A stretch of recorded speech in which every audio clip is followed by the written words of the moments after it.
have his legal team represent him in this particular case, and the members will be given an opportunity to vote on each allegation that has been leveled against this particular deputy governor.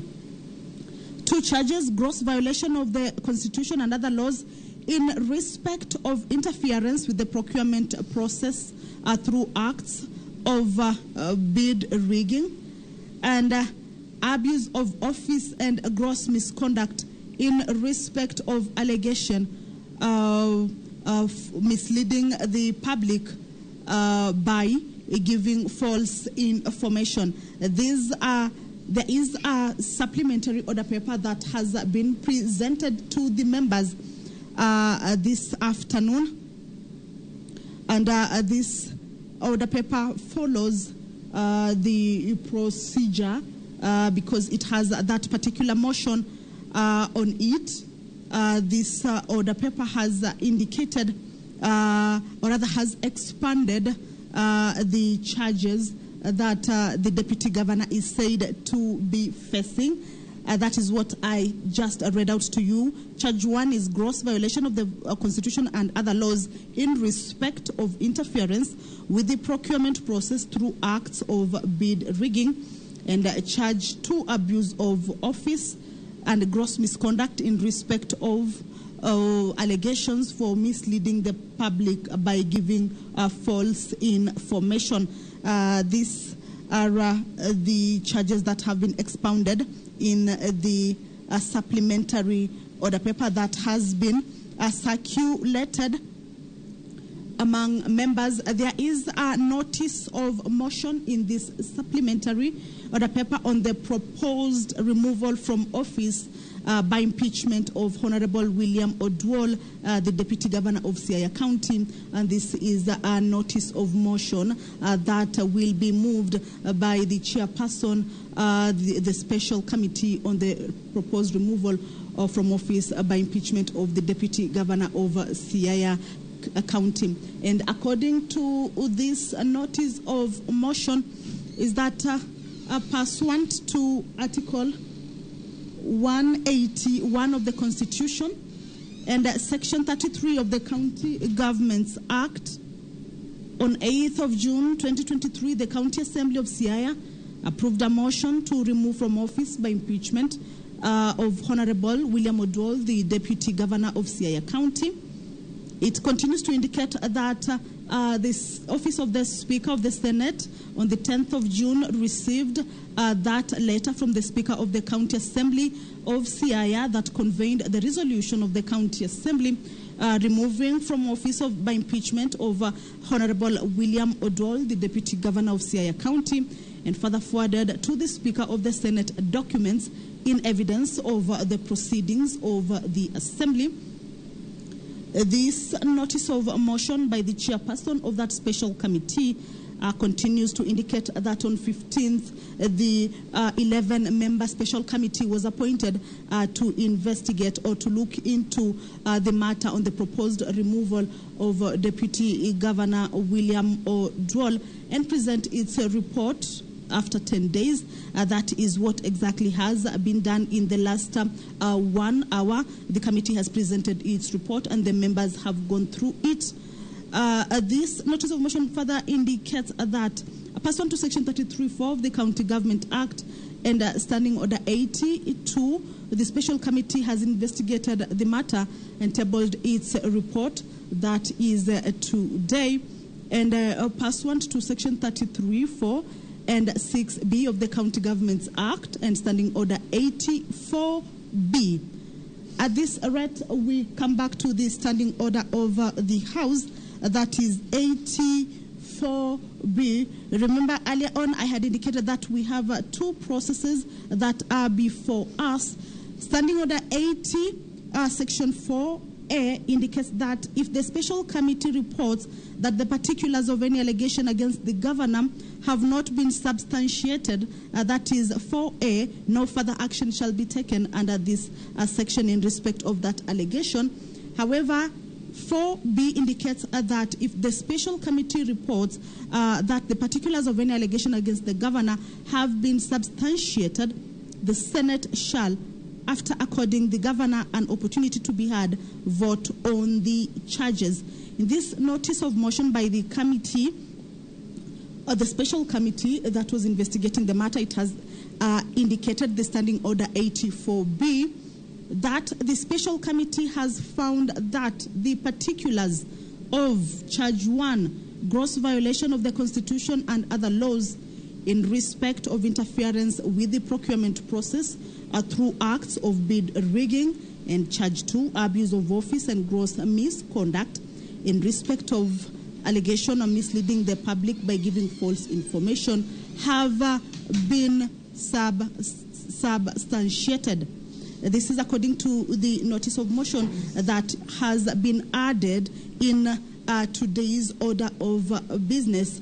Remember, the business that was to be transacted this afternoon with regards to this special sitting was to consider the report by the special committee that was tasked to look into the matter or investigate these allegations that were leveled against the deputy governor. The speaker is addressing the chambers. Allow me to hand you over to this live broadcast.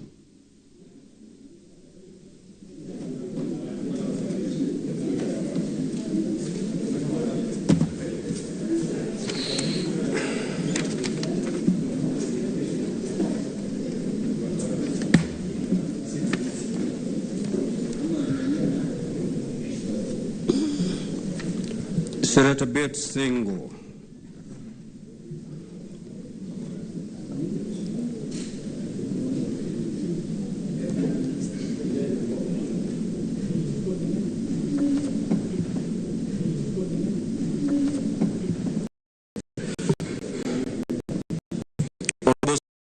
Welcome back to the resumption of proceedings of this special sitting.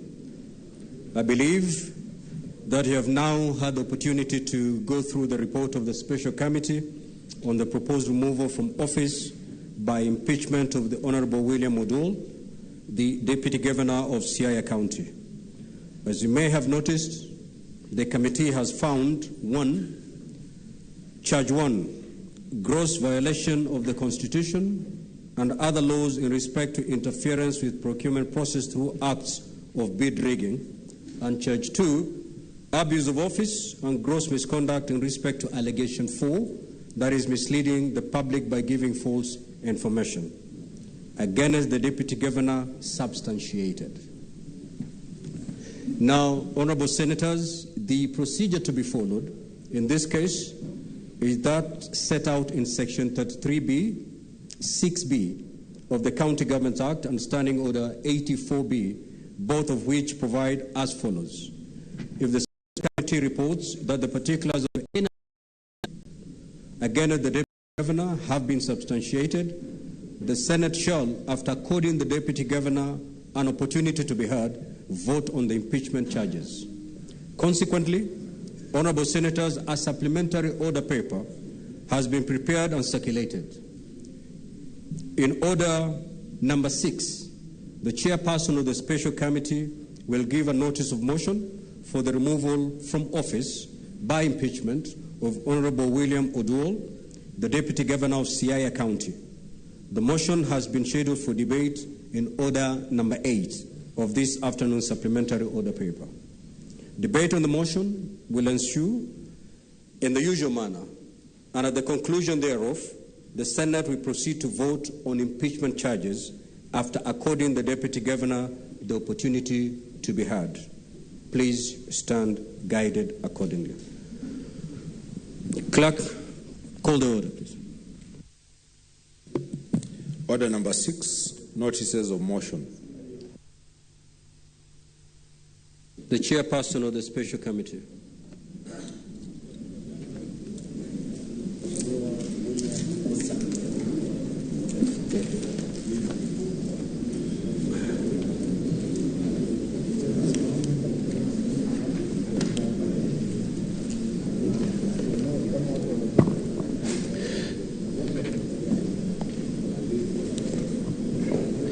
Honorable Speaker, I beg to give a notice of the following motion that the proposed removal from office by impeachment of Honorable William Oduol, the Deputy Governor of Siaya County. Honorable Speaker, that whereas pursuant to Article 181 of the Constitution and Section 33 of the County Governments Act on 8th of June 2023, the County Assembly of Siaya approved a motion to remove from office by impeachment of Honorable William Oduol, the Deputy Governor of Siaya.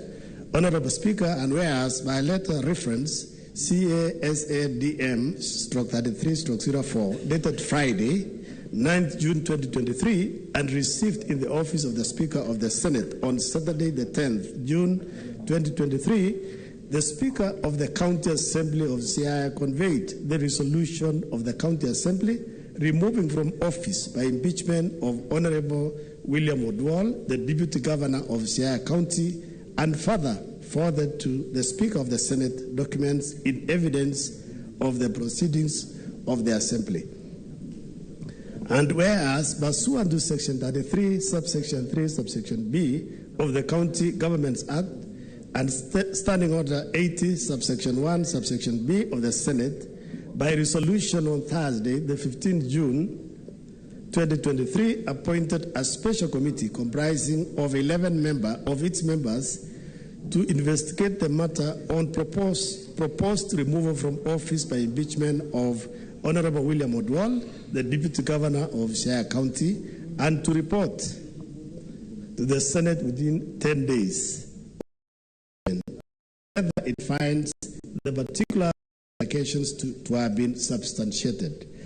Further, whereas pursuant to Section 33(4) of the County Governments Act and Standing Orders 80, subsection 2, the special committee has investigated the matter and tabled its report today, the 26th of June 2023.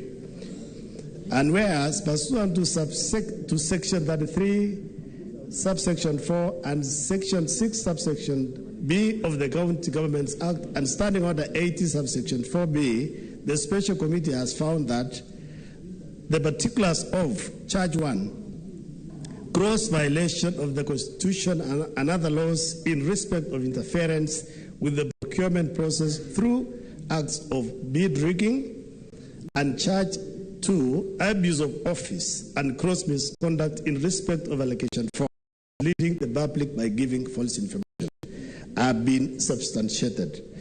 Now, therefore, pursuant to Section 33(6)B of the County Government Act and Standing Order 80, subsection 4B, the Senate, after according the Honorable William Oduol, the Deputy Governor of Siaya, an opportunity to be heard, resolves to impeach Honorable William Oduol, the Deputy Governor of Siaya County Government, on the following charges.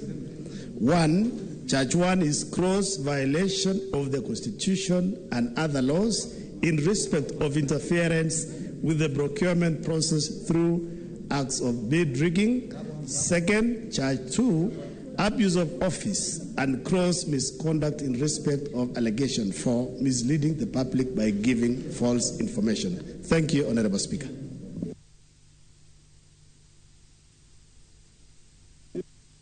This is not a motion, yeah. That was, you are misleading me. Sorry. The clerk, call the next order. Order number 7, questions and statements. Order number 8, motion, the proposed removal from office by impeachment of Honorable William Oduol, the Deputy Governor of Siaya County. The chairperson of the special committee. Honorable Speaker, I beg to move the following motion.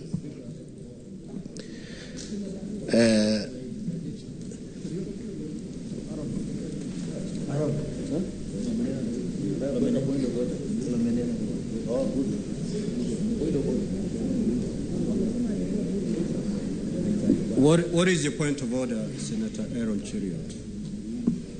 Mr. Speaker, apologies to chairperson of the committee.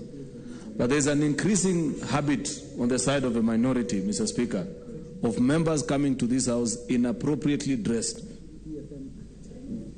Senator Eddie Okech, Mr. Speaker, if you look at him as he is presently before the House, Mr. Speaker, you will realize he is with a shirt that is unbuttoned, and that is not possible. Unless maybe for health reasons, Mr. Speaker, that is not the proper way of appearing before the House, Mr. Speaker.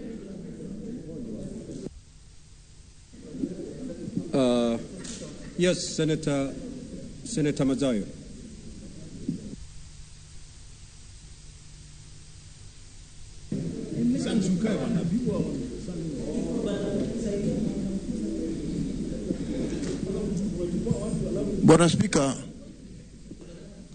Bwana Spika, ni jambo la kusikitisha kuona ya kwamba hata pole yule ndugu yangu Cheriot hawezi kumwambia seneta mwenzake, japokuwa kwamba kuna motion hapa, lakini nataka kusema hivi Bwana Spika, kama unavyoelewa, tulipokuwa katika mkutano wa leo wa SHBC, tumesema ya kwamba aruhusiwe aje yeye mwenyewe vile alivyo hivi sasa vile amevaa, kwa sababu ndio nafasi ya mguu wake, ama pale alifanyia operation inaweza kuwa sawa sawa. Kwa hiyo wewe mwenyewe ukapitisha ya kwamba wewe kama uko mkutanoni shauri yako. Kwa hiyo Bwana Spika, nasema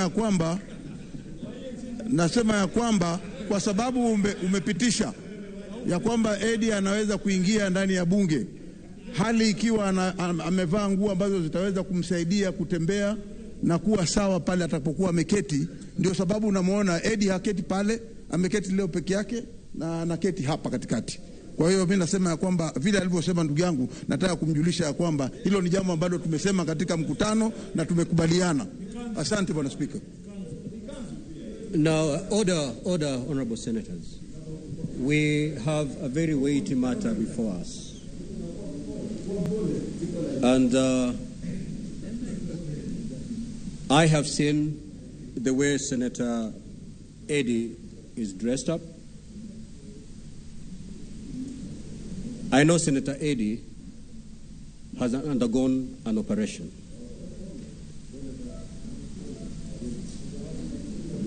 And is unable, therefore, to wear the kind of dress code that is described in the Speaker's rules. And therefore, because of his health condition, I will allow Senator Eddie to participate in these proceedings. Proceed, Chairman.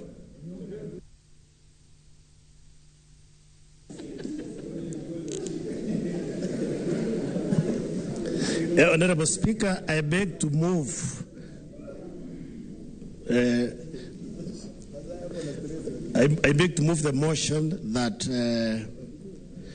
the Deputy Governor for Siaya be removed by impeachment.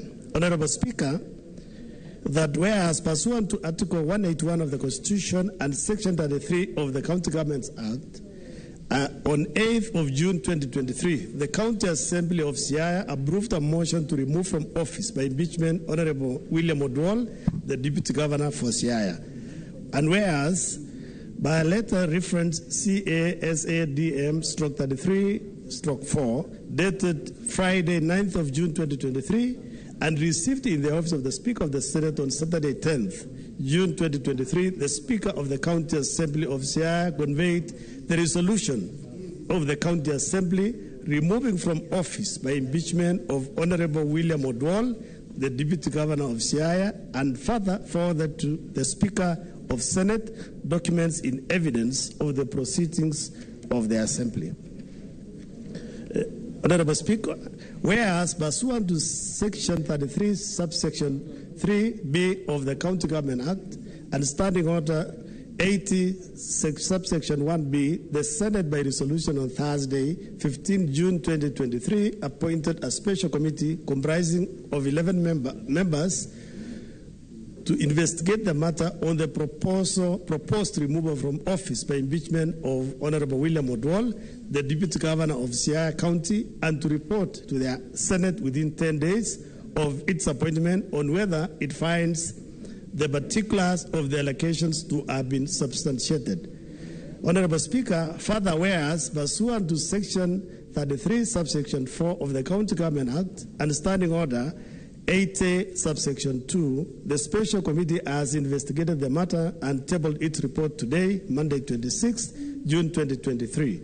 And whereas, pursuant to Section 33, subsection 4 and Section 6B of the County Government Act and Standing Order 80, subsection 4B, the Special Committee has found that particulars of charge 1, gross violation of the Constitution and other laws in respect of interference with the procurement process through acts of bid rigging, and charge 2, abuse of office and gross misconduct in respect of allegation 4, misleading the public by giving false information, has been substantiated.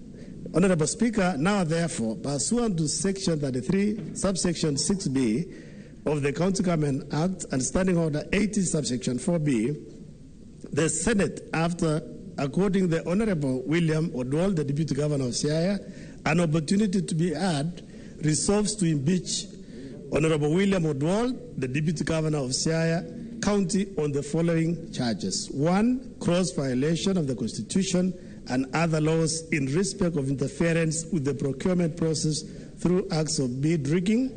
Charge 2, abuse of office and gross misconduct in respect of allegation 4, misleading the public by giving false information. Honorable Speaker, that pursuant to Standing Order 254, subsection 1, the sitting will be... Is this mine really? Honorable Speaker, in our sitting, I wish to move the motion, Honorable Speaker, and give the following comments. Honorable Speaker,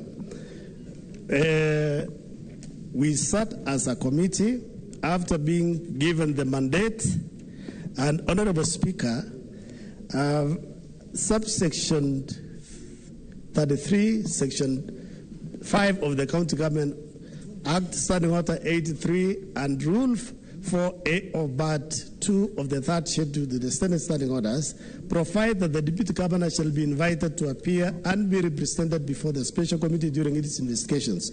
Rule 4B of Part 2 of the third schedule to the Senate Standing Orders further that the County Assembly should be notified of the date of commencement of the investigations and invited to appear before the Senate. Pursuant to these provisions of the law, the Special Committee invited both the County Assembly of Siaya and the Deputy Governor, and they appeared and presented before the Special Committee on Wednesday, 21st June 2023, and Thursday, 22nd June 2023, respectively. The County Assembly, Honorable Speaker, was represented by the advocates of Cordon, Okola, Peter Wanyama, Willis Otieno, Bita Okiro, Reni Langat, Leonard Okanda, and Omondi Okoyo Shem.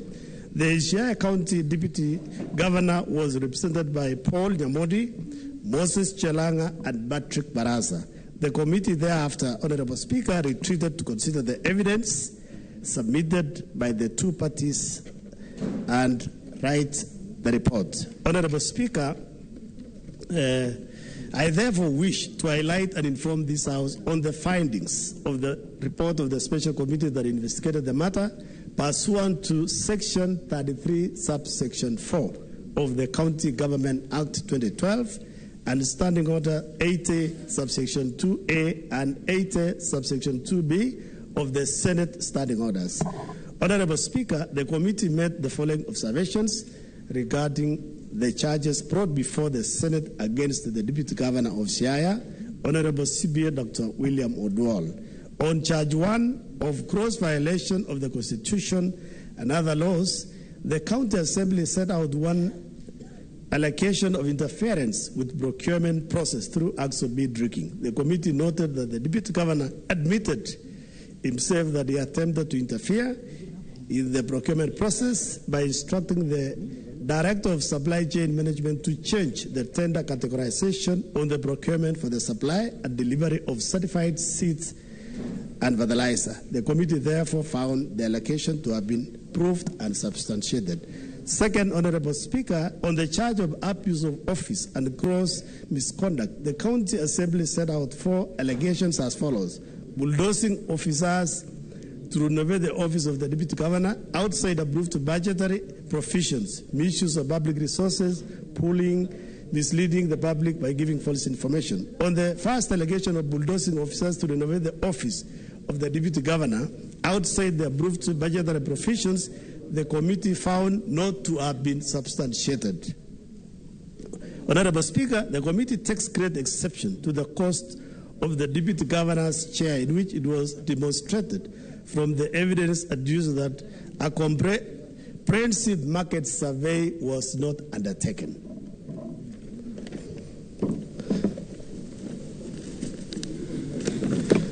Honorable Speaker, we consider as a committee to be wasteful and urge counties to procure goods based on its properly assessed market value. On the second allegation about misuse of public resources, the committee found the allegation not to have been substantiated. On the third allegation of bullying, the committee found the allegation not to be substantiated. Honorable Speaker, from what we got uncovered, Honorable Speaker, there is a lot of infighting across the counties between the governors and the deputy governors. I think this House, Honorable Speaker, we might need to amend some laws, because it looks like the governors and the deputy governors during campaign, they have a marriage of convenience to get votes. As soon as they have votes, as soon as they're elected into the office, the fights start beginning from after inauguration. So, Honorable Speaker, there are issues that this House needs to look at so that the counties, so that devolution is protected. Because if the governors fight throughout 5 years, it's unfair. And these governors and the deputies, they agree during campaigns. So you wonder why they start fighting. They should not fight. They should work. If you agree and you got votes together as a governor and the deputy governor, Chairman, why? The Chairman. Yes. Senator Crystal Asige, what is your point of what's your point of order? Thank you very much, Chair. I don't mean to interrupt the Chair on this report. However, Mr. Speaker, there is an issue that I am getting increasingly frustrated with in this House, and I thought that this is an opportunity for me to voice that issue. Mr. Speaker, this is not the first time, it's not the second time, not the third or fourth or fifth time that I have brought it to this House and through the clerk's office that documents need to be made accessible to persons with disabilities, specifically those with visual impairment like myself. Mr. Speaker, you began this resumption by saying that you trust that all senators have been furnished with the report in the 30-minute adjournment. However, Mr. Speaker, nobody has furnished me with this report, so it's becoming hard for me to continue to follow this proceeding. Mr. Speaker, as you know, persons with disabilities need, according to our Constitution, to be included, Mr. Speaker. It's not something that I'm requesting as a visually impaired person. It's something that is in our Constitution. Reasonable accommodation must be made for persons with disabilities so that we can be able to participate fully and meaningfully in all areas, Mr. Speaker. I have gone through this personally with the clerk, other senators as well in this House, maybe not with you specifically, Mr. Speaker, but I'm going to do this now because I cannot follow this proceeding. And other senators, or somebody might argue that, oh, but you're not a senator, so you won't really be voting in this proceeding anyway, so it's not that important. However, I will strongly refute that by saying that I do deserve to be able to participate in this proceeding. And even though I was excluded from participating in the committee because of my disability, Mr. Speaker, I should not be excluded from participating in this House in your presence. So I stand on point of order number 1 to seek your guidance, Mr. Speaker, not just for this sitting, but for the 4 years that I'm going to be here. Because if I continue to be excluded, that will, in front of you and Mr. Speaker, with your knowledge, then I find that to be quite egregious, and I seek your guidance. I thank you.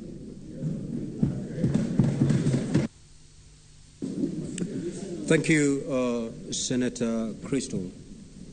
Indeed, your concern is very valid, and I fully agree with you. However, this report was made available the moment it was tabled. And between the time of tabling this report to resumption of this session, we had 30 minutes. It wasn't humanly possible to prepare the version that ought to have been prepared. Maybe at the committee stage, as they were preparing this report, they ought to have known, because Senator Asige has not just walked into this chamber today. So committees, you have to be sensitive and alive to the constitutional provisions. We have members that we need to accord them due opportunity to take part in our proceedings.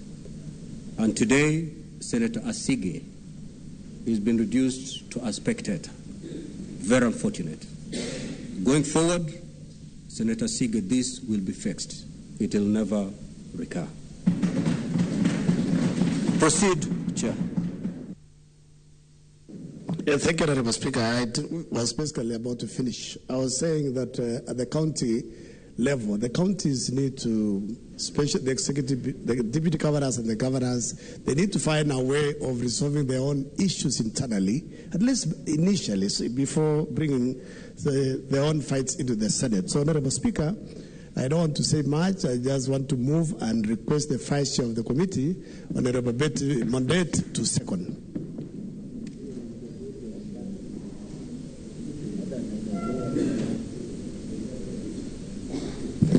Thank you, Mr. Speaker, sir.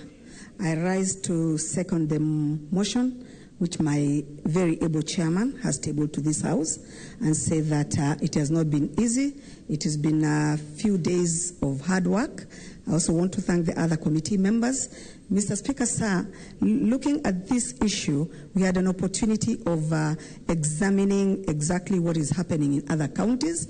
And as my able chairman has said, I think we should take this opportunity and look at our laws and see what can be done so that the governors and the deputy governors can be able to work together.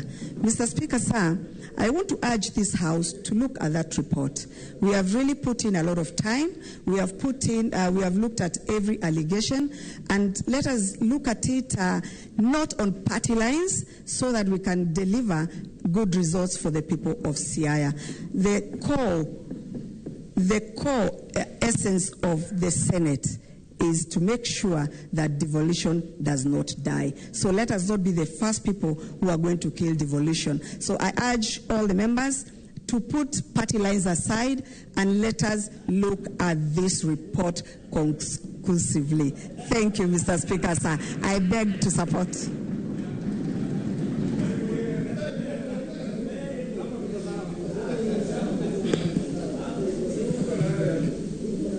Now, honorable senators, before I propose the question, let me still address myself to the concerns by Senator Asige. I've just been informed by the clerk that a PDF version has been transmitted to the senator, and I believe you can now access it, Senator, so that you stop being a spectator and join this debate.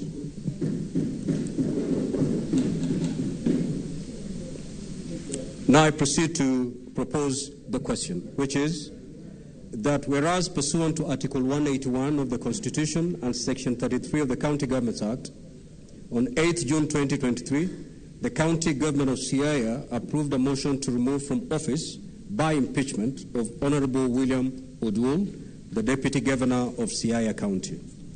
And whereas by a letter reference CASA DM/33/04, dated Friday 9th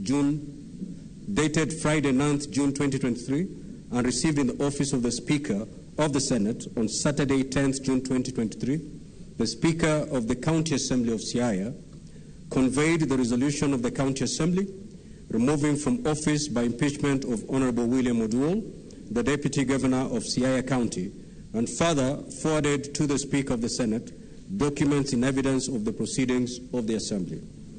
And whereas pursuant to Section 33(3)(b) of the County Government Act and Standing Order 81(b) of the Senate, by resolution on Thursday, 15th June 2023, appointed a special committee comprising 11 of its members to investigate the matter on the proposed removal from office by impeachment of Honorable William Oduol, the Deputy Governor of Siaya County, and to report to the Senate within 10 days of its appointment on whether it finds the particulars of the allegations to have been substantiated. Further, whereas pursuant to Section 33(4) of the County Government Act and Standing Order 82, the special committee has investigated the matter and tabled its report today, Monday, 26th June 2023. And whereas pursuant to Section 33(4) and 6(b) of the County Government Act and Standing Order 84(b), the special committee has found that the particulars of Charge 1, gross violation of the Constitution, other laws, and Charge 2, abuse of office and gross misconduct, have been substantiated. Now, therefore, pursuant to Section 33(6)(b) of the County Government Act and Standing Order 84(b), the Senate, after according the Honorable William Oduol, the Deputy Governor of Siaya County, an opportunity to be heard, resolves to impeach Honorable William Oduol, the Deputy Governor of Siaya County, on the following charges. Charge 1, gross violation of the Constitution and other laws, and Charge 2, abuse of office and gross misconduct. Now, Honorable Senators, the floor is open for debate.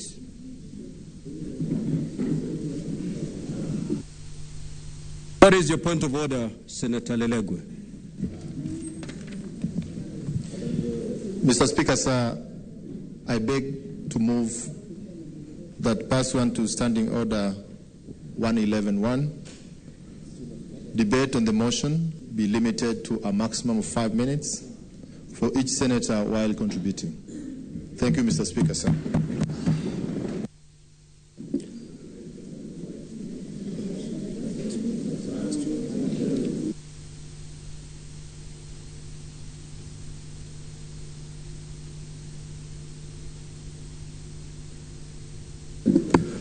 Now, honorable senators, before we started after resumption, the two sides consulted, led by the minority leader from the opposition side and led by the majority leader on the government side on this particular matter.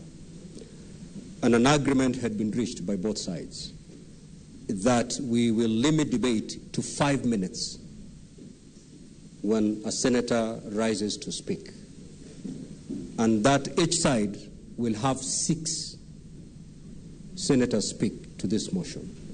Is that the agreement still standing? So then we will proceed that way. We will proceed that way. Senator Wambua.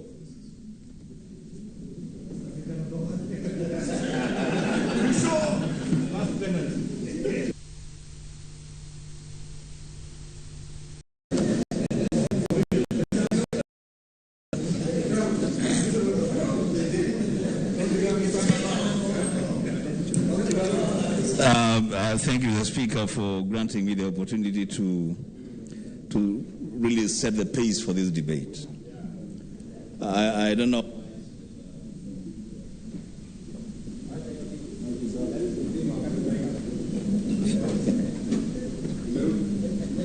I don't know why there is so much excitement on the side that sits on the right of the Speaker.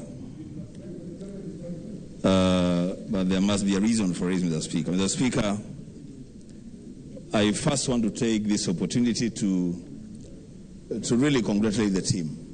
Senator Kajwang, the seats are meant for just one senator, not 2. Kindly occupy your rightful seat. Speaker, I take the opportunity to thank the committee that sat on this impeachment proceedings, and I thank them for the report that they brought to the floor of the House. The Speaker, the question that I ask myself, and I'm very sure it's a question that a lot of senators here are asking themselves, is at what point shall the Senate, sitting in plenary, prosecute a matter as important as an impeachment motion without undue regard to party positions? I'm not saying that it should happen now. I'm not saying it should happen tomorrow, but I'm saying, Mr. Speaker, on a matter as important and as weighty as an impeachment motion, it's an opportunity that we have to safeguard devolution by debating and voting purely on account of evidence and facts presented before the Senate. The Speaker, the committee that we put in place to deal with this matter has returned 2 verdicts on the positive impeachment of the Deputy Governor of CI. On the first verdict, Mr. Speaker, the committee, and I have not seen a dissenting report from the committee, so I assume that the committee has unanimously agreed that the Deputy Governor of Siaya has grossly violated the Constitution. That is the verdict of the committee, the Speaker. The Speaker, our impeachment proceedings and the requirements for impeachment are very clear and straightforward. That if a person set to be removed from office by way of impeachment. What is your point of order, Senator Tabitha? Thank you, Mr. Speaker. I rise on a point of order, standing order number 105, on responsibility for statement of fact. As a committee, the senator, my good senator from my home county, has stated that the decision was unanimous. And this decision was not unanimous. So he needs to substantiate where he gets his information from, because it was 6 against 5, Mr. Speaker. Senator Tabitha. Senator Mogeni, you're out of order. Yes. Senator Mazayo, the chair is addressing the House. Senator Tabitha, I wish you could have stood on a point of information to inform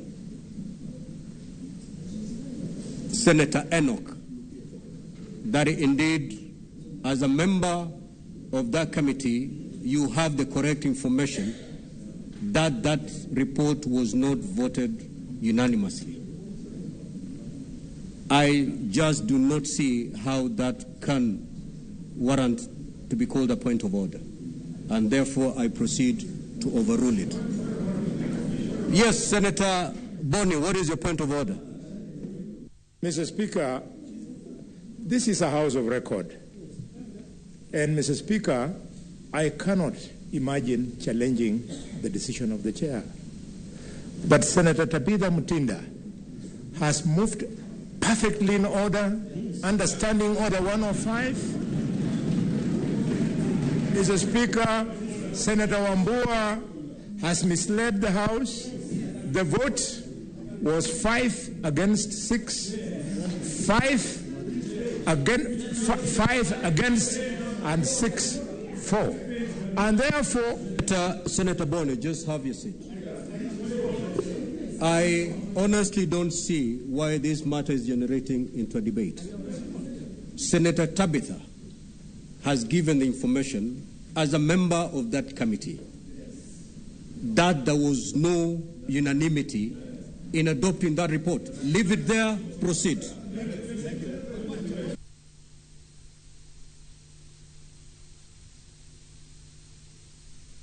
a small thing, really, guys. Mr. Speaker, I hope my time was held during that disruption. And the Speaker, there is value in reports that are tabled in this House. It is not a PR exercise, Senator Tabitha. There is value in reports that are tabled here. They inform, debate, and that is why we took 30 minutes to read through the reports that they can inform our debate. The Speaker, for the information of Senator Tabitha and those with the same mindset, the Speaker, page 11, I'm addressing the Speaker, Madam Senator Tabitha, page 11 of the report. The members have adopted the list of members that have adopted the report. They are 11, and we put in place 11 members. And Senator Tabitha Mutinda, for your information through the Speaker, you are number 9, and you have signed that report. The Speaker, just for the record, the Speaker, our proceedings. Senator Wambua, you're referring to page what of the report? Mr. Speaker, page 11.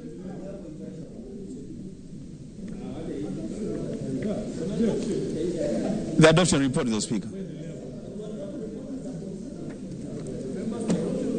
So, Mr. Speaker,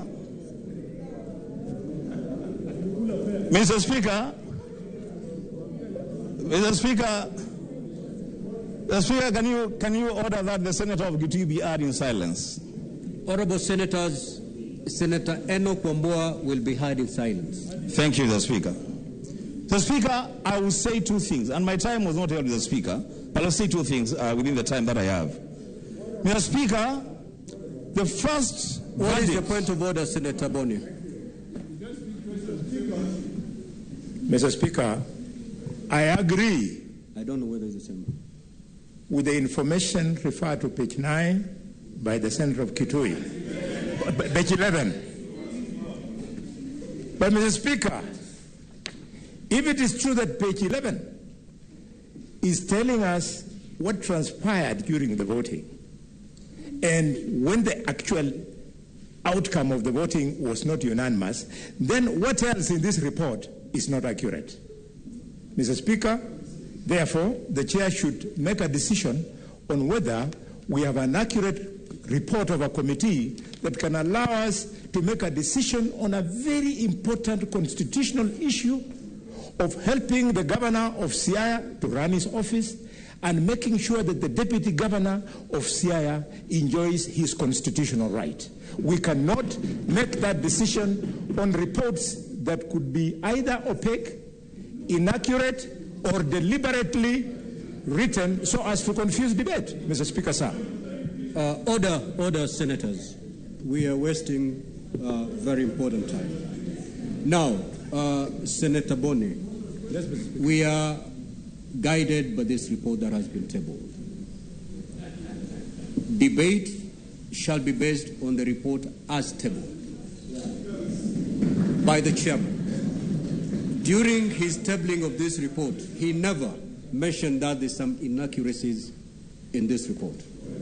So kindly confine yourself to the report as tabled. Proceed, Senator Wambua, and finalize your 1 minute remaining. You have 1 minute to go. Surely, Mr. Speaker, I have not been saying anything. How can it be 1 minute, really?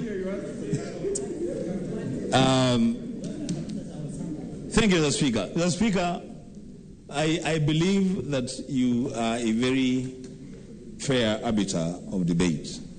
And you will find that I have not been able to say anything because of interruptions. The Speaker, I will leave it to the chair to decide whether I have 1 minute or 4 minutes. The Speaker, the motion as tabled by the chairman of the committee has found the deputy governor of Siaya guilty of gross violation of the Constitution of Kenya 2010. The Speaker, without looking for any other ground, how can a person that has been found guilty by 11 members of the committee, guilty of violating gross violation of the Constitution, be allowed to continue to serve as Deputy Governor of a county? The Speaker, there are things you will do in this House, if you are not careful, that will return to haunt all of us.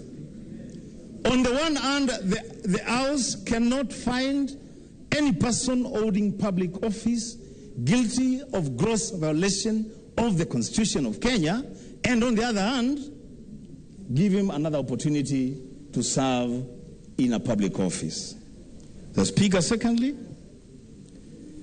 the committee has found this Deputy Governor of Siaya guilty of abuse of office and gross misconduct in respect of allegation 4 on misleading the public. Mr. Speaker, Chapter 6 of the Constitution speaks to integrity. And integrity, Mr. Speaker, is not just about fiscal discipline. Integrity is also about the relationship that us, as public servants, as leaders in this country, the way we relate with the people that we lead. Our choices, the Speaker, that we make to either lead or mislead our people. The Speaker, the Deputy Governor, on his own admission, in the same report, and the Speaker, I would very quickly add that if actually the committee, a section of the committee, is uncomfortable with page 11, there's nothing that would have stopped them from moving a motion to expurge page 11 from their own report. So this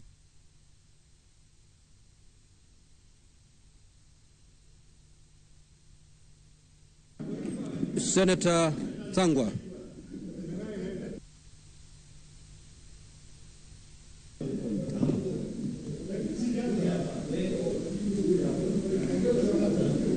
Thank you very much, Mr. Speaker, for giving me this opportunity to oppose that recommendation and that report from the committee. Mr. Speaker, and I must thank the side of the minority, because as we stand here, we have not been threatened with maandamano if we are to go either way. So I can say we are fine. Mr. Speaker, on this House, on the floor of this House, about 2 years ago, the senator for Siaya then, none other than James Orengo, said here on this floor that impeachment generally is a political process. Mr. Speaker, the question I'm asking the members of this House, are we going to be used to sanitize the politics of Siaya, Mr. Speaker? Mr. Speaker, when I look at this report, and I want to tell the members of this House who are saying about page 11, we do not know how they arrived on this, Mr. Speaker, but of course they signed on a report that was agreed by the majority. Just to say, yes, we agreed to what we said, nevertheless not talking about the number 6 and number 5, Mr. Speaker. But I want to ask myself, Mr. Speaker, when you say you're removing somebody from office because he said in public that a certain CS was forced to resign, Mr. Speaker, is that a threshold enough to remove somebody from office? How many times have we been lied to, Mr. Speaker, by leaders whom we respect from either side, Mr. Speaker?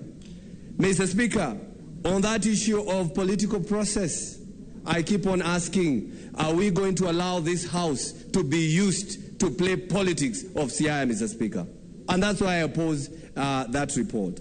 Mr. Speaker, we are told by that report that the said Deputy Governor was interfering with procurement processes, Mr. Speaker. Mr. Speaker, we do have directors of procurement in every county, Mr. Speaker. It is not the deputy governor. And if at all you're blaming the deputy governor, the person who is supposed to be here is the county executive, who is the governor of Siaya, James Orengo. He is the person who is supposed to be on this floor. Mr. Speaker, I saw it on the other day. Honorable senators, especially those from the government side, we will still need these chairs after this session.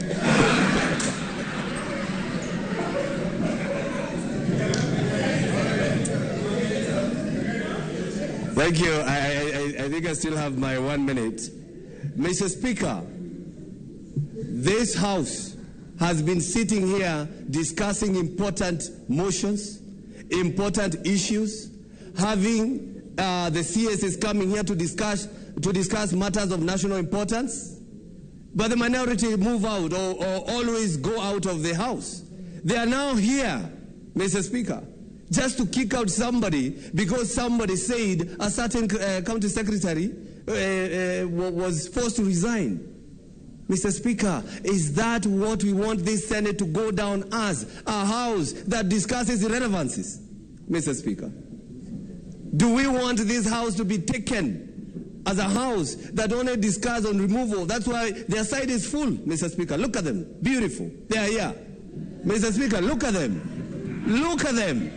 Look at them, Mr. Speaker. But when we are discussing issues of the county the national importance, they move out. I urge them to move out even now.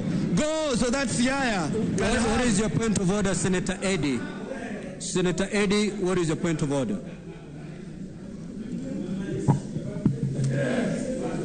Mr. Speaker, thank you so much for giving me this opportunity.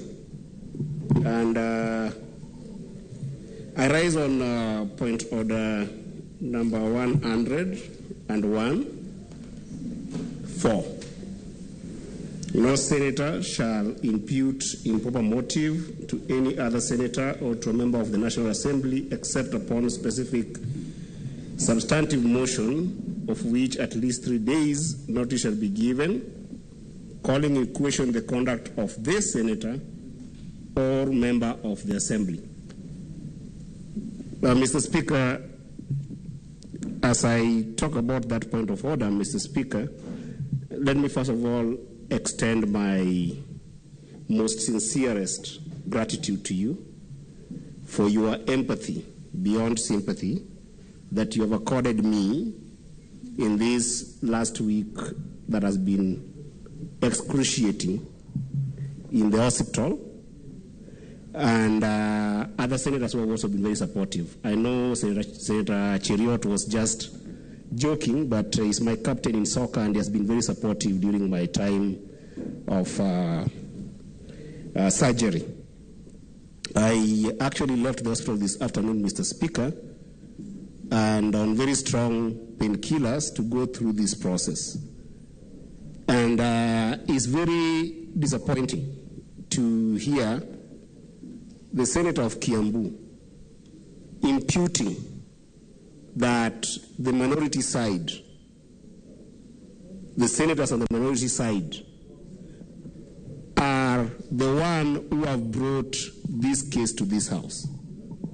That the senators from the minority side are the ones who have come to the floor to prosecute the deputy governor of Siaya.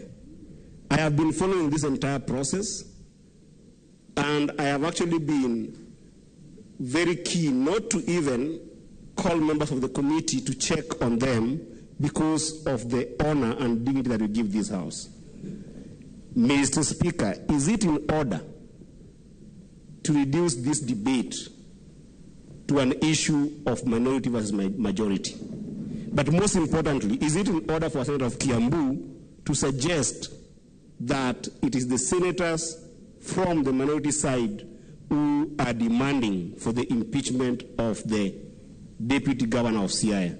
And Mr. Speaker, can he actually be able to give that evidence, alluding to all these honorable members who I think that in this House are just as honorable and as reasonable and as passionate and committed to the Constitution the same way I am seeing the honorable members from the majority side, who I really respect. Mr. Speaker, I will request you to rule on that. Now, honorable senators, you know, if we avoid these side shows, we can prosecute the business before us so well. Now, Senator Karungo,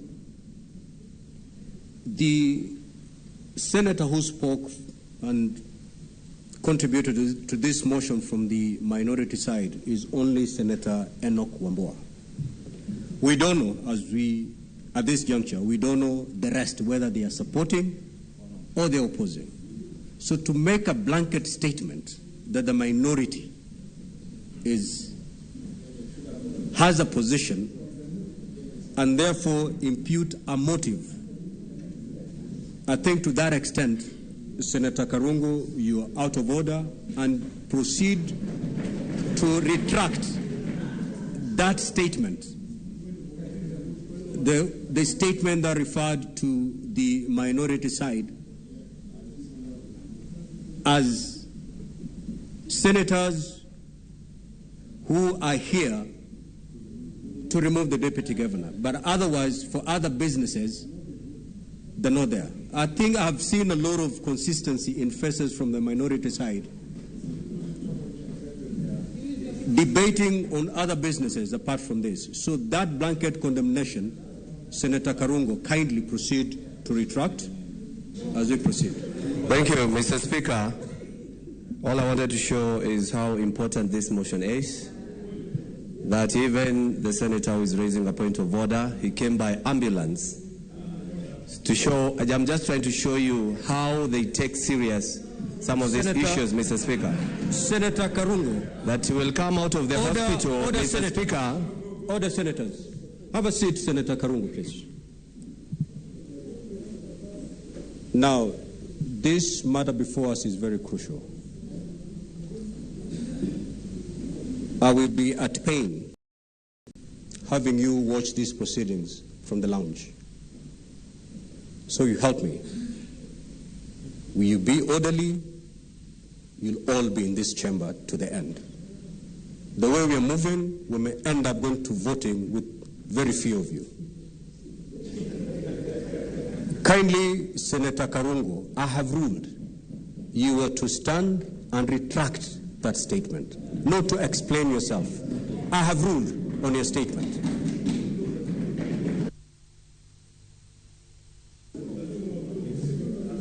Mr. Speaker, I really respect the chair. And of course, I cannot argue with the chair. So I retract what I had said for me to prove a point later on. As I conclude, Mr. Speaker, I think I had a minute because I was interrupted. For me to conclude, Mr. Speaker, the grounds for removal of either a governor and a deputy governor are well put in Article 181 of our Constitution, Mr. Speaker. And it talks about gross violation, talk about abuse of office, physical or mental incapacity, and of course, if the deputy governor has committed a crime, Mr. Speaker. When we say... Senator Sifuna, what is your point? I hope I save my minute again, Mr. Speaker. Can you save the time remaining for Senator Karungo so that he can have his... Mr. Speaker, there is something that my colleague from Kiambu has said that I believe cannot be allowed to stick. He must also withdraw the assertion that, in fact, we have been refusing to attend certain sessions. It is... Mr. Speaker, I rose up. Please, Mr. Speaker, protect me. I would want that we refer to standing order. Senator is on a point of order. Thank you, Mr. Speaker. He must. Mr. Speaker, pursuant to Standing Order 103, we are not allowed to be discussing matters that are the subject of a court proceeding.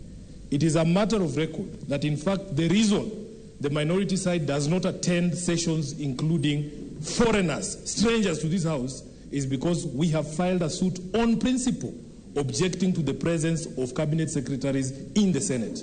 Mr. Speaker, as you are aware, the minority side are the plaintiffs, and the clerk, as a representative of his house, is a respondent, Mr. Speaker. Therefore, for him to cast aspersions on us, discussing a matter that is before court, he knows the reasons why we don't attend on Wednesdays. And then he wants to come and tell us here that somehow we choose which business to come and attend and which one not to. Mr. Speaker, I believe that he needs to withdraw those particular sentiments as well. Senator Sifuna, I'm afraid I'm going to overrule you. That does not amount to a point of order.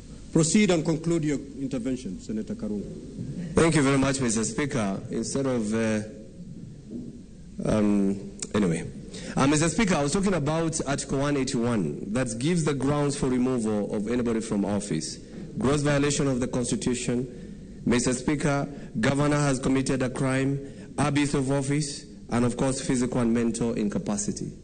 Mr. Speaker, all those laid grounds by the Constitution, we cannot say just because the governor, the deputy governor, gives some information on political platforms that they are subject or they can be used as a basis to remove him from office, Mr. Speaker. Sometimes some people talk just the way we are talking here, and I'm told to retract. Tell the deputy governor to retract if at all he said that, and people continue working. Would you remove me from office because I said they don't come on Wednesdays, Mr. Speaker? I'm just saying what is supposed to be said. Thank you very much, Mr. Speaker, and I do oppose. Senator Oburu.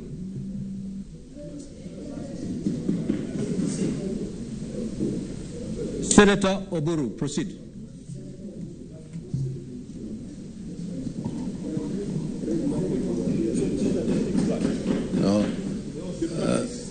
Okay. Usually speak last.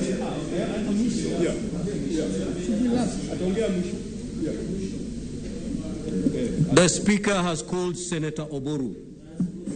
Okay. Kindly proceed. And if you're not proceeding, you're No, I'm proceeding, Mr. Speaker, sir.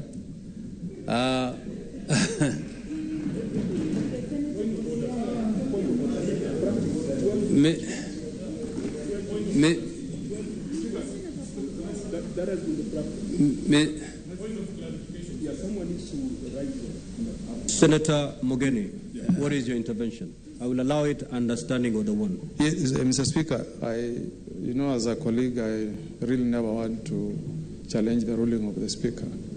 But, Mr. Speaker, there is a tradition that has been set in this House, Mr. Speaker, that any time we have impeachment proceedings, we try as much as possible to leave the host senator or the senator whose governor or deputy governor is being impeached to speak last. So, Mr. Speaker, in fact, that has been the tradition in the more than 7 impeachments that we have done on this House. So, Mr. Speaker, I'll kindly urge that following that tradition and on the request that we had as a caucus, you kindly allow the Senator for Siaya to speak last, Mr. Speaker. I'm informed that the tradition is the host senator does not even speak on such a matter. And therefore, if you choose to speak, it is upon the Speaker to determine when you're to speak. However, Senator Mazayo, when the chair is speaking, you calm down. Okay? However, with the request that has been made by the minority side through Senior Counsel Mogeni, we will allow Senator Oburu to speak last on the opposition side. Senator Sifuna.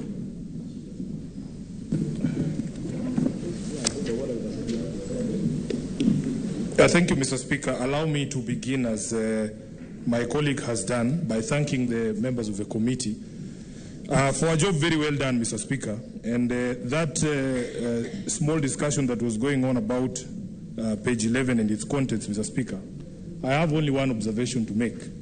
That in fact, Mr. Speaker, we have a rule of evidence that is known as the parole evidence rule, that immediately anything has been reduced into writing, Mr. Speaker, oral evidence is not acceptable to explain the contents of a document. Nothing could have stopped members of the committee who felt, for instance, that they don't agree with this particular position that had been taken by the committee, from either including that information that was coming orally in this particular document, or in fact, Mr. Speaker, writing their own report so that we shouldn't hear from them that there was other information that is outside what is contained in this document. We say you should take pride and responsibility for everything you do in private when it comes to the public.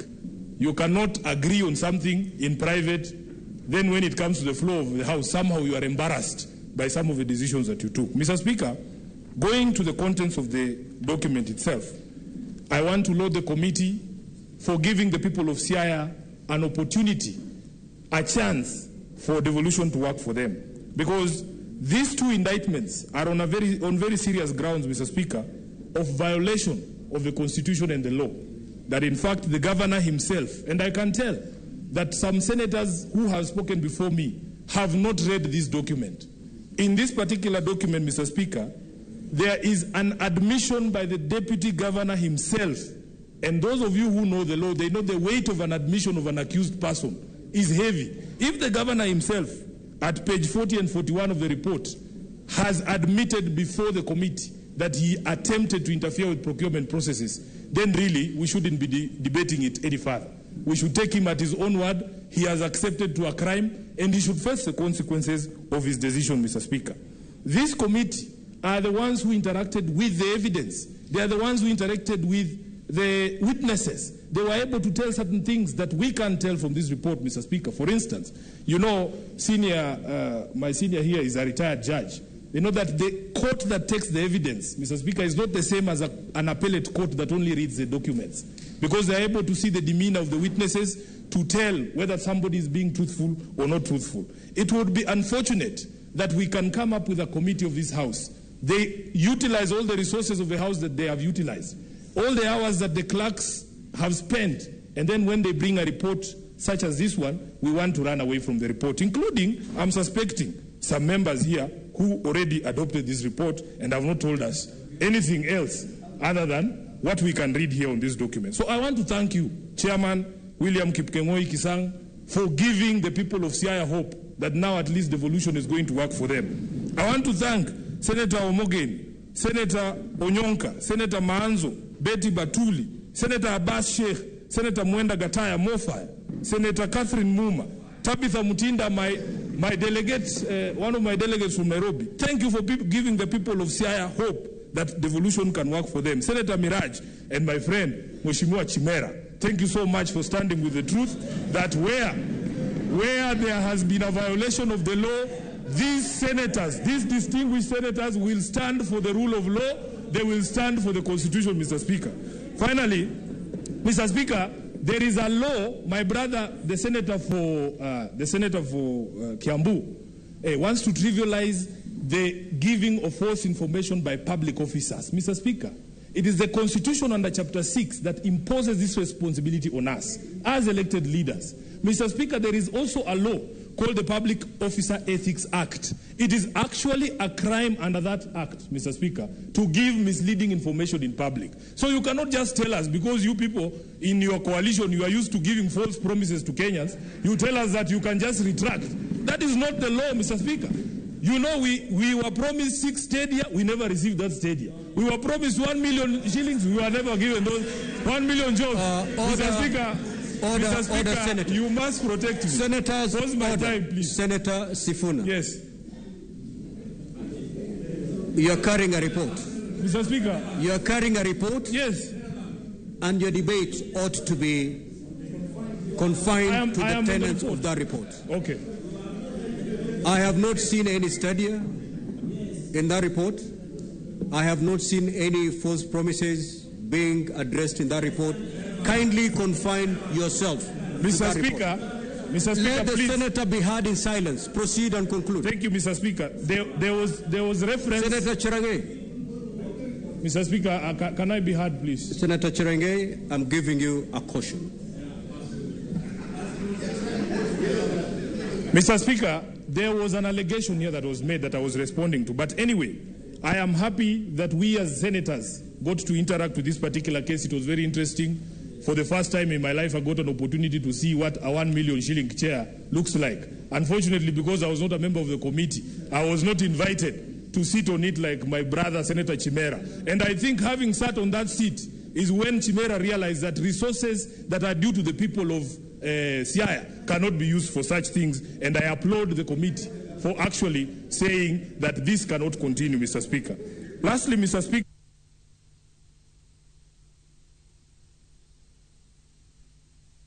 Senator Methu.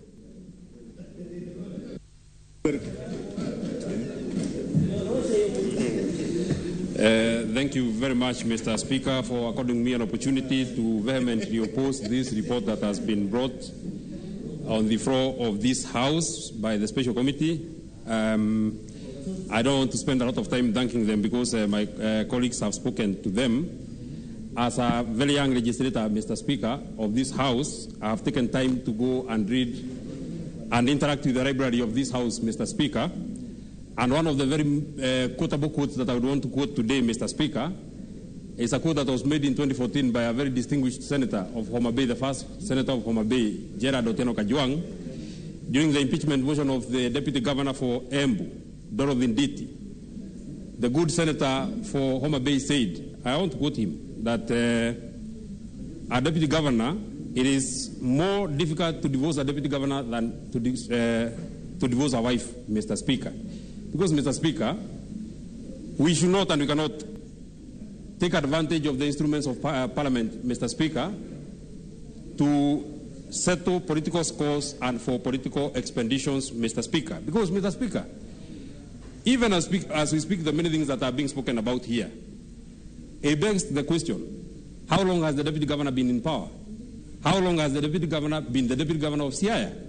Just 9 months ago, Mr. Speaker, the accusers of this gentleman, the deputy governor of Siaya, Mr. Speaker, were merrymaking with him when they were campaigning, and they were very, very happy moving around with him. And just 9 months later, out of issues that I don't want to speak about because they are not part of the report, Mr. Speaker, we are now here for an impeachment. But, Mr. Speaker, I understand where the senator for Kiambu is coming from. An impeachment is not just any other motion that we speak about on this House, Mr. Speaker. Once you have been successfully impeached, Mr. Speaker, because we must understand what are we speaking about. We might destroy the life of a person who otherwise would have been a very innocent person, because once you are impeached, Mr. Speaker, the law is very clear. You can never occupy any other office, Mr. Speaker. I have heard my very distinguished colleagues, and it is in the report, page 92, Mr. Speaker, that one of the charges against the deputy governor, Mr. Speaker, is issues to do with procurement, Mr. Speaker. Indeed, in the report, page 35 to 43, because one of our senators was accusing us of not having read the report, it is speaking about issues to do with disjointed procurement in Siaya, Mr. Speaker. Reading section 47(1) of the Public Procurement and Disposal Act, Mr. Speaker, a procurement function shall be handled by the procurement professionals whose qualifications are recognized in Kenya. Mr. Speaker, if then we are speaking about, and our colleagues have spoken here, if, Mr. Speaker, we are speaking about... what is your point of order, I hope my time is... Save the time, the remaining time for Senator Methu, please. 2 minutes. Senator Edu. Mr. Speaker, I seek your indulgence on this issue because we are in a very serious issue. And Mr. Speaker, my point of order is point of order 104. If Senator Methu might sit, Mr. Speaker, the fact that I'm seated, I'm taking the floor. Mr. Speaker, point of order number 104 says a senator who wishes to speak on any matter in which the senator has peculiarity or proprietary interest shall first declare the interest. Mr. Speaker, I don't know whether you heard the senator of Nyandarua saying that Senator Newton. The impeachment, and I didn't seek your indulgence. Let the senator be heard in silence, please. Yes.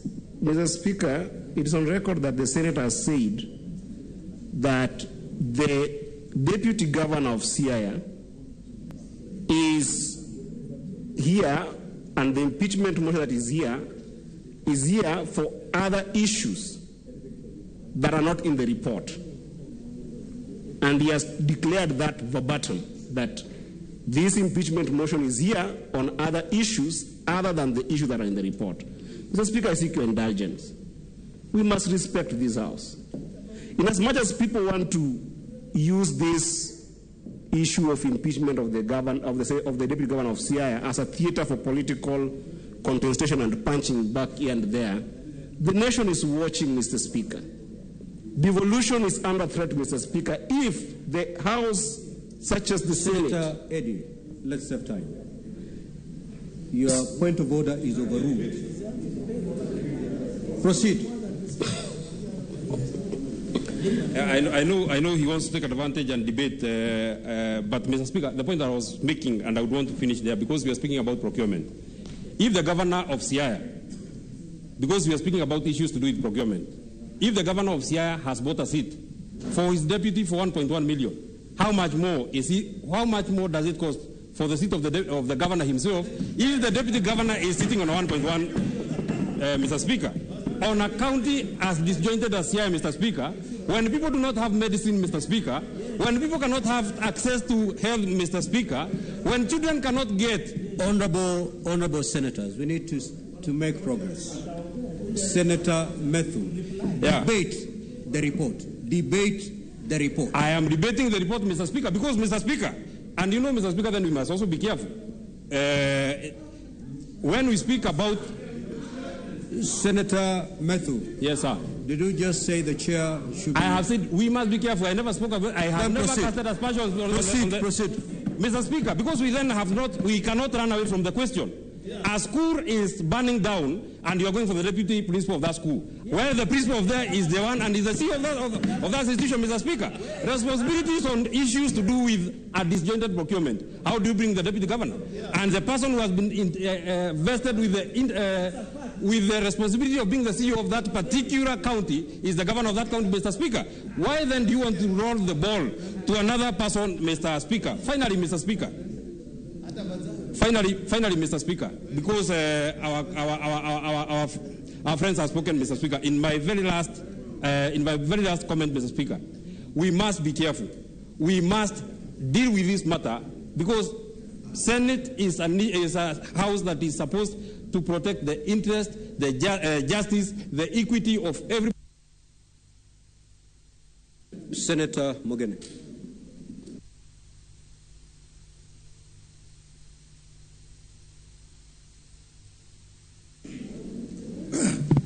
Mr. Speaker, first I want to thank the 11 members of the committee that have returned a unanimous verdict to this House proposing the impeachment, Mr. Speaker, of the Deputy Governor of the County of Ramogi. Mr. Speaker, can I be heard in silence, Mr. Senator Speaker? Newton. Senator Newton, Senator Murango.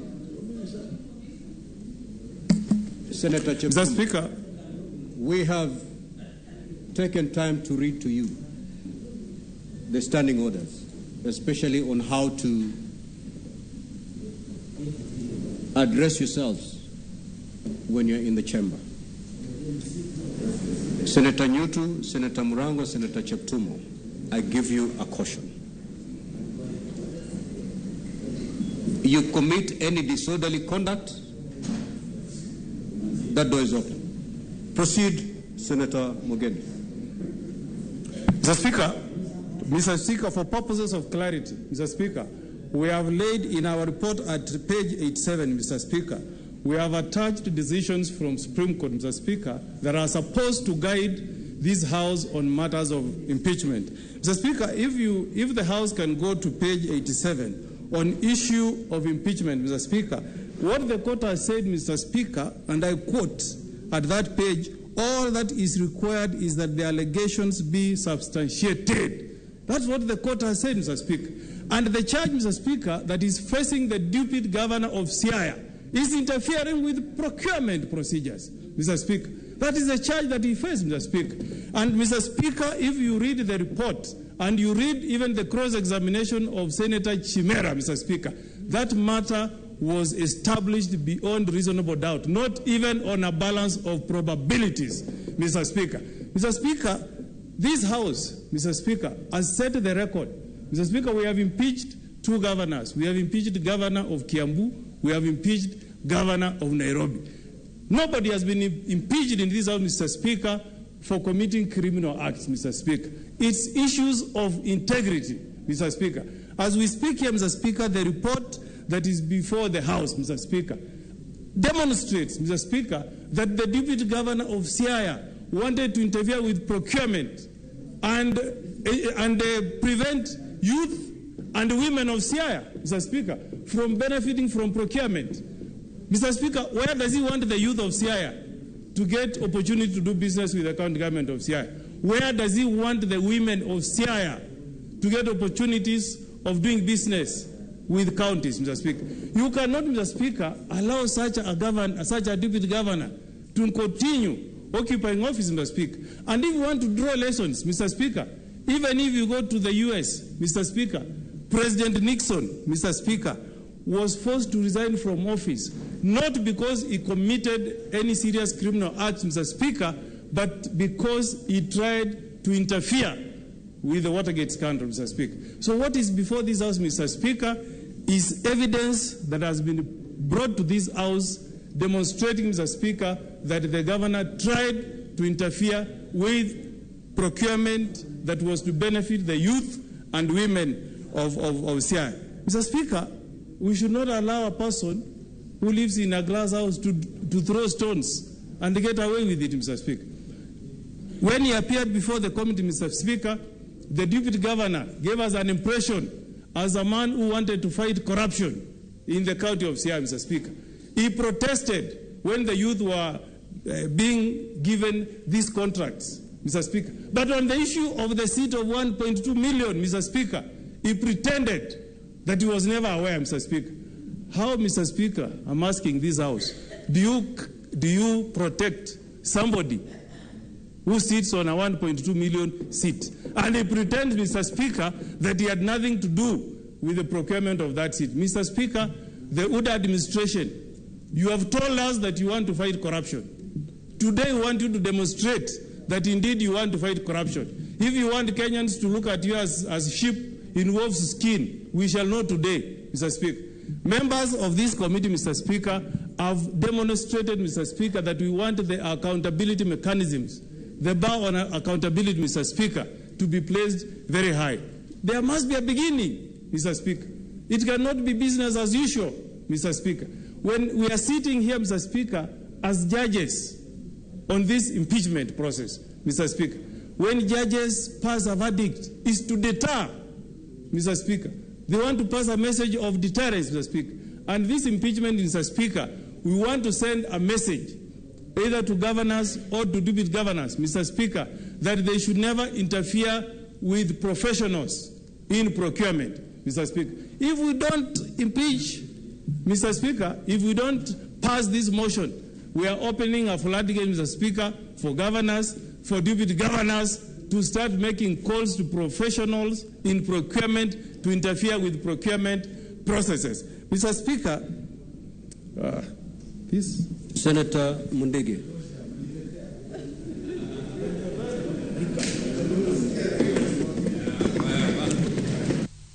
Bwana Spika, mimi nakataa mambo ya kutimulia kwa deputy governor wa Siaya kwa sababu tunajua kazi ya governor wakati wa siasa.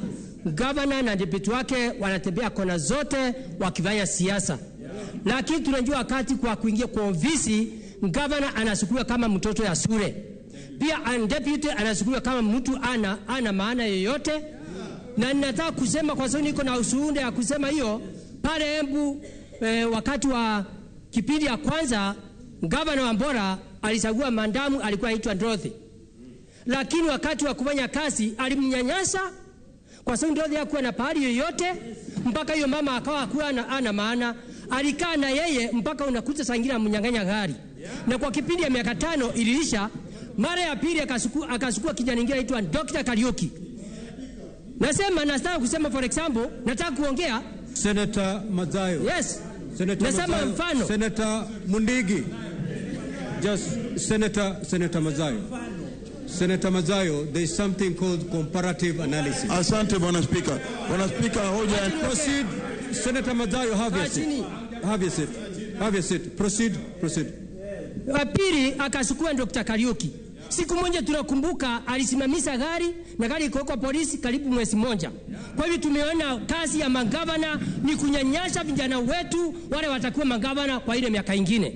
Mimi nakataana na kusema kama gavana angetimiliwa, gavana ule kama deputy angefaa aende, deputy gavana ndiye angekuwa kwanza kujibu maswali, kwa sababu tunajua gavana ndiako na kidole ya kufanya kazi yote ya kuvuta watu, mambo ya kuandikana, gavana akuchukua kama ni mtu hana maana. Kwa hiyo mimi nakataana hiyo maneno.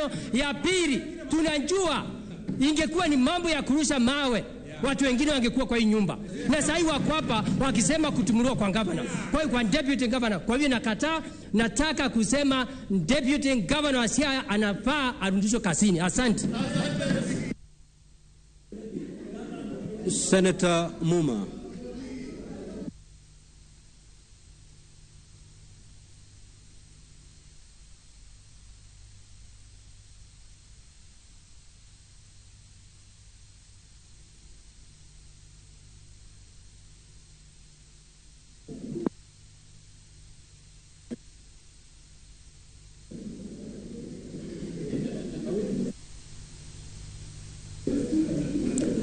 Thank you, Honorable Speaker, for the opportunity to contribute to this motion, which I support.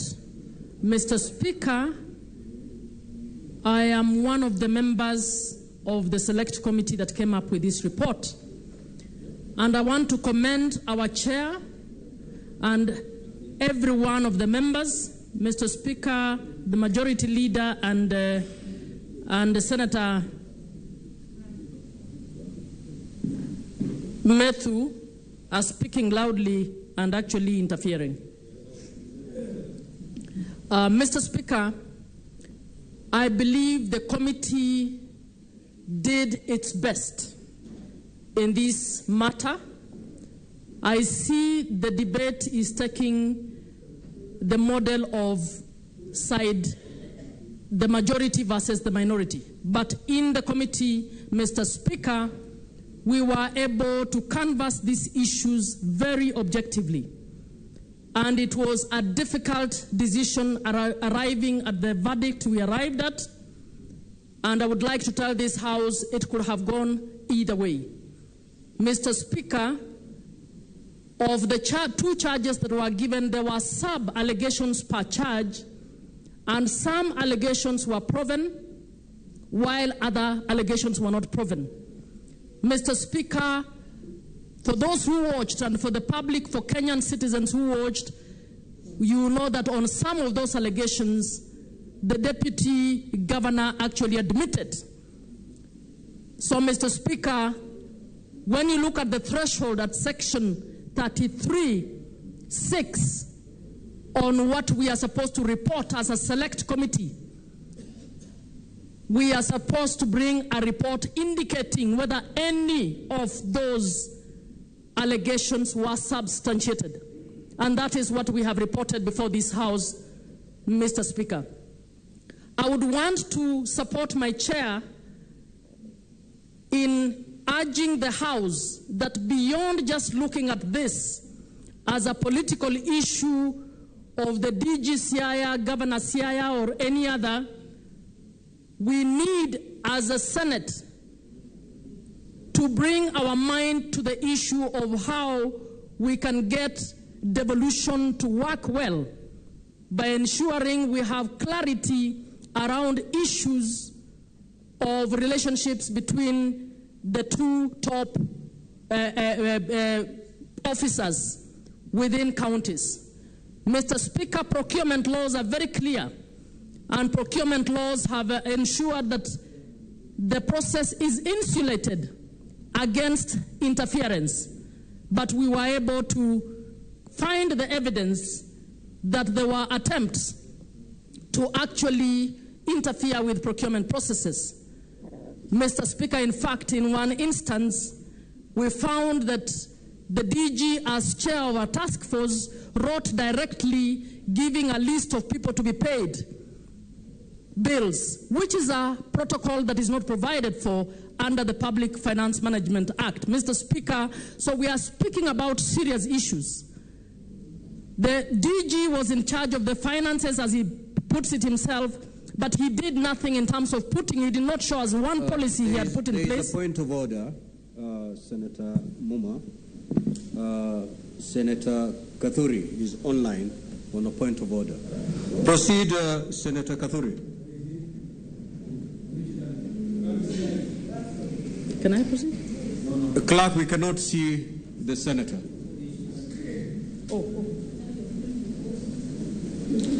Can the senator be put on the screen, please? Proceed, Senator Muma. Thank you, Speaker. We were not able to be shown one memo or anything written that in terms of policies that the DG helped to put in place.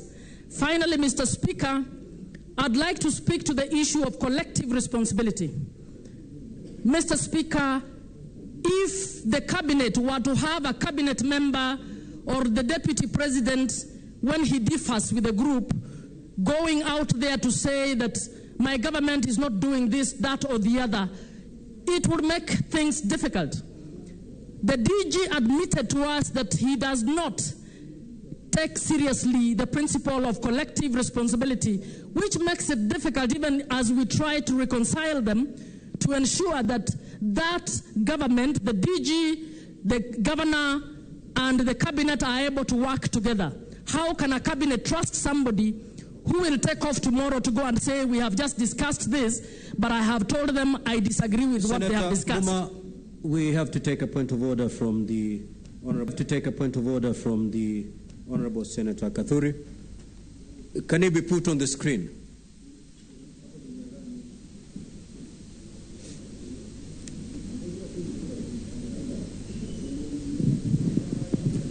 Yes, Senator Kathuri, what is your point of order?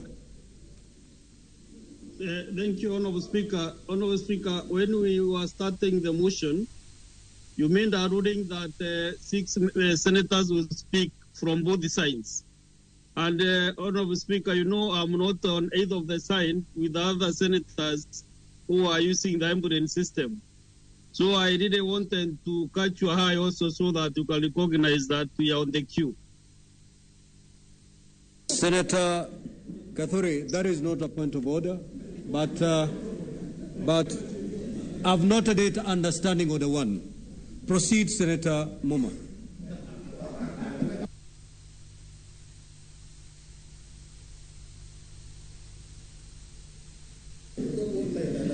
Thank you, Mr. Speaker. As I finalize, I know I'm in my last minute. All I would want to urge us is to seriously look at the report and the bundles of evidence provided and recognize that as a House, we need as a Senate to see how we can work with county governments to put in place mechanisms that can make county governments work. Mr. Speaker, in his opening remarks, DG made a plea on behalf of all deputy governors to say that they need to be protected. Mr. Speaker, I think as a broader issue, it is about pointing out, getting the... Senator Okenyuri.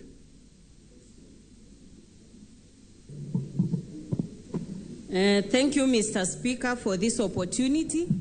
I've equally had a chance to skim through this report. But let's face it, Mr. Speaker. The Deputy Governor for Siaya, Mr. William Oduol, is being vilified for personifying the politics of for actually personifying people who want independence from the politics that Nyanza has been for the last 7 years. Mr. Speaker, it cannot be that a professional, a member of the ISPAC, a man who has worked with Safaricom, a man who has worked with Microsoft for more than 30 years, that now that his deputy governor is all of a sudden corrupt. Mr. William Oduol is not being in public service for the first time. He's neither being in leadership for the first time. So what we're actually seeing is an attempt to fix him. And governors should actually be aware that when you are elected with your deputy, you are actually like Siamese twins. You cannot be separated. So it cannot be that when you're looking for votes, you want the deputy governor's support, and when they are being put on the spot, you now want to drop them. This actually shows that whatever we are seeing here is not about the impeachment charges that have actually been brought. It's more than what we are seeing. If I quote Franklin Roosevelt, he actually says, in politics, nothing happens by accident. What's happening in Siaya is not by accident, and the Senate has an opportunity to actually rubbish some of those claims. They must be substantial. The Senate should not be used as a conveyor belt of listening to rumors and hot air allegations. This is a substantive house which should listen to matters that are substantive and give fair hearing to people who are brought to this house. Mr. Speaker, Essie, there is a point of order. What is the point of order, Senator Essie? Mr. Speaker, I rise on standing order number 105. It's very unfortunate for Honorable Kenyuri, whom I have known for many years, to insinuate that we are acting on rumors. When, Honorable Speaker, we have a report with us done by a committee of this House and tabled before this House. Is she in order, Mr. Speaker? Can she substantiate? Senator Essie, to that extent, you're out of order. What is before us is a report. So we're not debating street talk or things that were heard outside there. The committee sat, prepared a report, tabled that report, and this debate is all about that report, not rumors. Mr. Speaker, I stand guided, and I hope my few minutes that I was left with to conclude are still there. Mr. Speaker, I was actually sending a warning to the county chiefs that once you run with someone as your deputy, you are Siamese twins. It can't be that when you're actually looking for votes, you need them, and when they're on the fix, you no longer need them. So I oppose the report that has been brought to this House by the committee, and wish to say that whatever is happening to William Oduol in Siaya is an attempt to shut down voices of people who want to be politically emancipated from where they have been for more than 70 years. Thank you, Mr. Speaker. Senator Manzo. Thank you, Mr. Speaker. Mr. Speaker, I would like to say that Article 181 had been quoted, and it talks about account governor, who also means account deputy, may be removed from office on any of the following grounds. And it goes on A to say gross violation of the Constitution or any other law. So therefore, if you are not caught on the Constitution, then you are likely to be caught on other laws. I thank the House. I was one of the members in this committee. Mr. Speaker, this job was done very thoroughly and professionally. And the matter before us, Mr. Speaker, is between the County Assembly of Siaya and the Deputy Governor of Siaya. Mr. Speaker, when we look at that particular matter, when it was brought to us, an impeachment had already been conducted in Siaya, and there were 4 points on that. We were able to, 2 of them were not substantiated, but 2 were substantiated through the evidence which was tendered, and also admissions by the Deputy Governor of Siaya upon cross-examination by the Honorable Chimera and the Honorable Mofire. So, Mr. Speaker, we have just been brought facts, and the committee was very professional. It went through the whole process very carefully, listened to everybody, and all evidence adduced, including electronic evidence, Mr. Speaker, which had a transcript. And for that particular matter, in relation to the charge on Deputy Governor on gross of violation of the Constitution and other laws on the allegation of interference with procurement process through acts of bid rigging had been substantiated, Mr. Speaker, and mainly that was through the evidence standard. Impeachment is a very serious matter, Mr. Speaker, and part of it is that it is also, I'm sure, the whole country is running. We are here for devolution. We want devolution to work in every single county, including Siaya. And even whatever happens in Siaya now, Mr. Speaker, will give history and direction for the future. And I'm very sure after such a thorough process, it was not a joke. These were not rumors. This was not politics. There were facts and there are acts of parliament in play. Mr. Speaker, on the issue of abuse of office and gross misconduct on allegation of giving misleading information to public and giving false information was also substantiated, and there was a video played, there was transcript translated, there was cross-examination, Mr. Speaker, and there were admissions, Mr. Speaker. So the facts speak for themselves. I think as a House we should not politicize this matter. It is not just about county of Siaya, it's about all the other counties, and our work is to protect devolution in this country. Our work is the biggest question we should be asking in our minds. Under this set of circumstances, will the people of Siaya be properly served? And Mr. Speaker, I think our duty is to ensure that the people of Siaya are properly served. I'm sure, even after going through such a rigorous process from the County Assembly and through the Senate, I'm sure everybody has had a lesson to learn, and I'm sure in future, devolution is going to be stronger. And therefore, I'm just calling upon everyone who is in responsibility, Mr. Speaker, whether governor, whether deputy governor, or anybody with responsibility, that the law exists and that the law does not favor anyone. And the moment you breach the Constitution or you violate an existing statute, such as the criminal code, it is a criminal offense actually to give misleading information. It is against the Constitution to cause disharmony in a county or even give wrong information publicly, especially on procurement. And it came out clearly that the county, the assembly together with the county government, which includes the deputy governor, had actually allocated certain amounts of money for a stadia, and it was going to be implemented. When information is given to the contrary, Mr. Speaker, I think the best thing one can do when they find they're in the wrong is to seek an apology and to seek reconciliation. Mr. Speaker, I support this report and urge that members vote with their conscience and look at the facts correctly so that we can set a precedence. Mr. Speaker, this is not the end of the journey. Wherever the matter goes. Senator Tabitha Mutenda.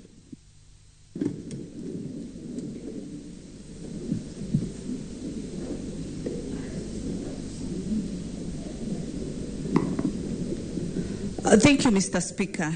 Mr. Speaker, let me start by thanking my colleagues whom we were all very dedicated, 11 of us, in looking deeply into this issue. And let me state here categorically, Mr. Speaker, that out of the 11 members, 5 of us voted no to this impeachment, and 6 voted yes. And I want to state that on page 11, the members who voted no included I, Senator Mutinda, my colleague, Senator Miraj, Senator Chimera, the chair, Senator Kisang, and Senator from Tharaka-Nithi County, Senator Gataya. Why do I put this cross, Mr. Speaker? Is because the members want to indicate that this report was unanimous. It was not unanimous. This is an adoption report that requires from our standing orders that we should be able to adopt a report. The Hansard is there clearly indicating the votes of yes and no. But let me state, Mr. Speaker, the issues as a committee that we came across were issues of 2022. The issue of ISPAC, Mr. Speaker, and the issue the office and the chair. These procurement processes took place in 2022 and not 2023. And yet the county assembly has come to impeach the deputy governor in the year 2023 in June. Unlike then, why not having done the same last year? Why is it being brought now? Because it is a political process, Mr. Speaker. Mr. Speaker, let me state that that we have seen the roles of deputy governor not being indicated. It is the high time that we look at our laws as a house and give the deputy governors roles, the same way the president has given the deputy president and the cabinet, the prime cabinet, roles in this country. It is in this regard that deputy governors are just being used during political campaigns. What the deputy governor of Siaya has clearly raised is the impressed issues. PFM Act, Article 90, clearly indicates that there should be a cap that is set by the county assembly. It is the high time now, Mr. Speaker, that the governor of Siaya, none other than Orengo, should be able to state all the interest that came from the county revenue, the CRF account, to the interest account with no justification, Mr. Speaker. All said, Mr. Speaker, as I finish, I want to state that governors are to be... Order. Senator Tabitha. Senator Tabitha. Senator Mazayo, just have your seat. Please have your seat. Senator Mazayo, kindly have your seat. Okay. In my dashboard, I don't have your name. I have that of Senator Sifuna. Proceed to make your point of order.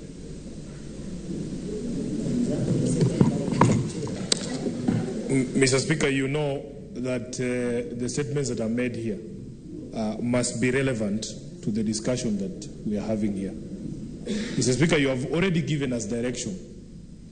Yes. Senator or Governor Orengo is not an accused person, is not facing any charges before this particular Senate. Mr. Speaker, the person who is the subject of these proceedings is the Deputy Governor. If in fact there are other issues, and I would like, Mr. Speaker, that you direct that the senators on the floor also tell us which page we can find the things they're discussing, because as far as I can tell, the information that Senator Mutinda is putting here about imprest has not been addressed in this report. And I've read this report in its entirety. Mr. Speaker, you asked us when we were presenting to confine ourselves to the report. I beseech you, Mr. Speaker, that you make the same direction to all senators who will come and make presentations, because that matter has not been addressed in this document. Thank you, Senator Sifuna. Now, honorable members, the chairman has tabled a report. The debate that is ongoing is all about that report.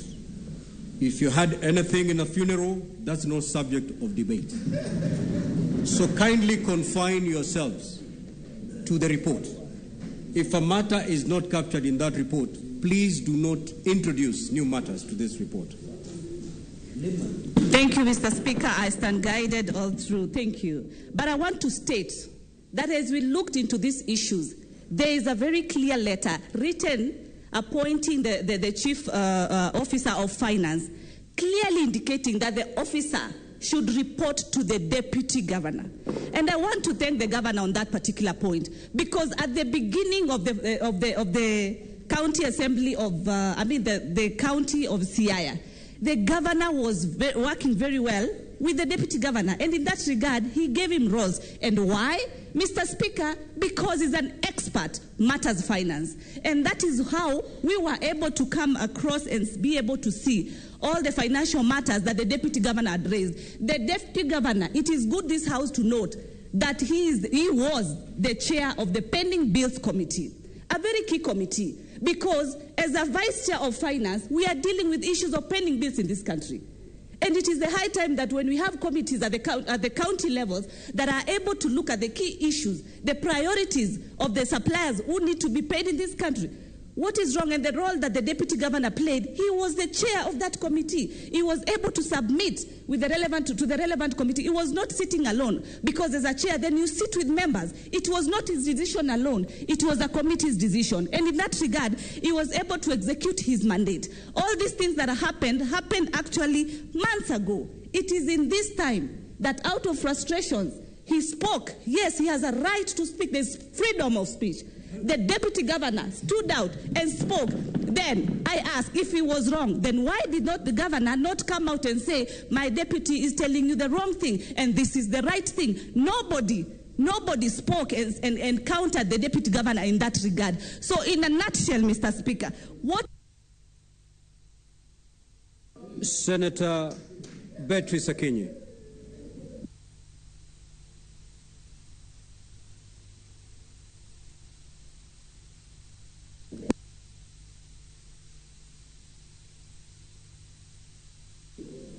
Thank you, Mr. Speaker, sir.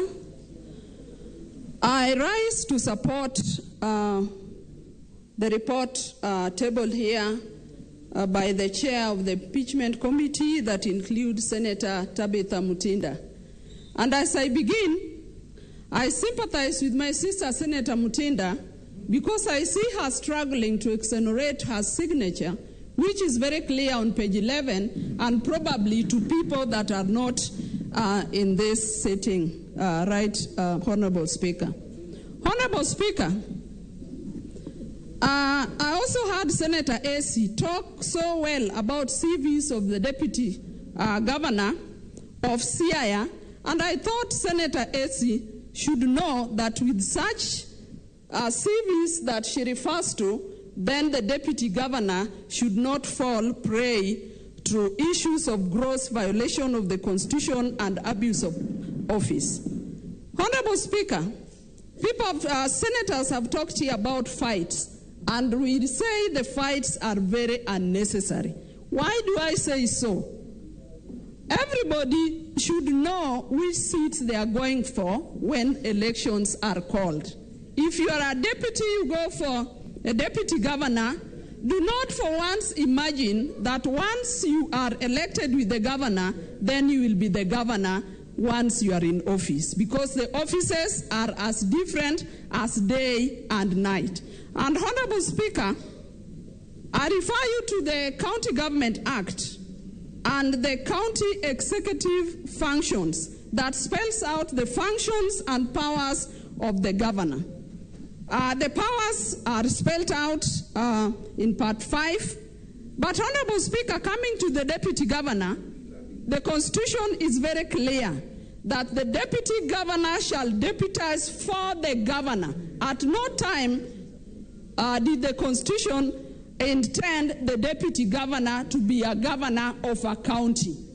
And if you want to be the governor while you are deputy governor, the best thing you can do is to patiently do your work as a deputy governor and wait for the next election when you are free to vie as a governor. And once you are elected, then you can perform those functions.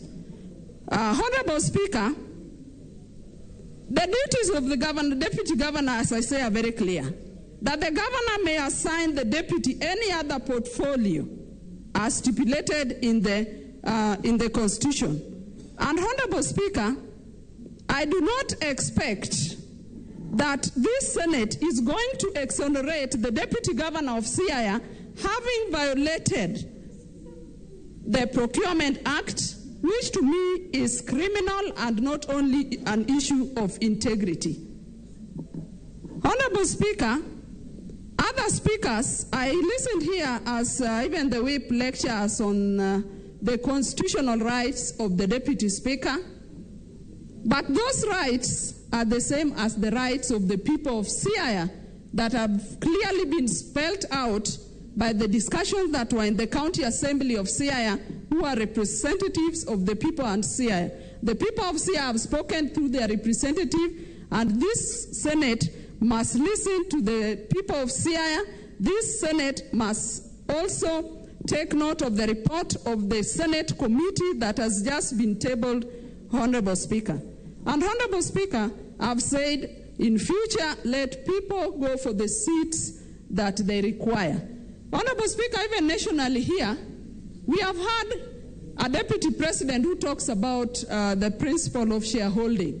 But little do we see any evidence of the implementation of that shareholding principle when appointments are done, even though their values and principles of governance are spelled out by this Constitution, including inclusivity, equality, integrity, equity, and national unity. Senator Beatrice, there's a point of order.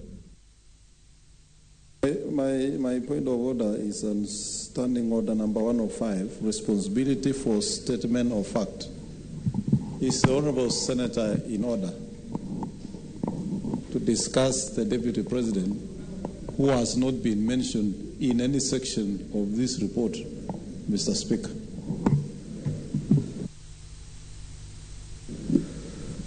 Senator Beatrice Akinyi. Honorable Speaker. Senator Beatrice Akinyi, the chair is addressing you. I have said this, I think this is the 5th time this afternoon. We have a report. Please confine your debate to that report. Why discuss utterances made by the Deputy President, for example? Please confine yourself to the report. Proceed.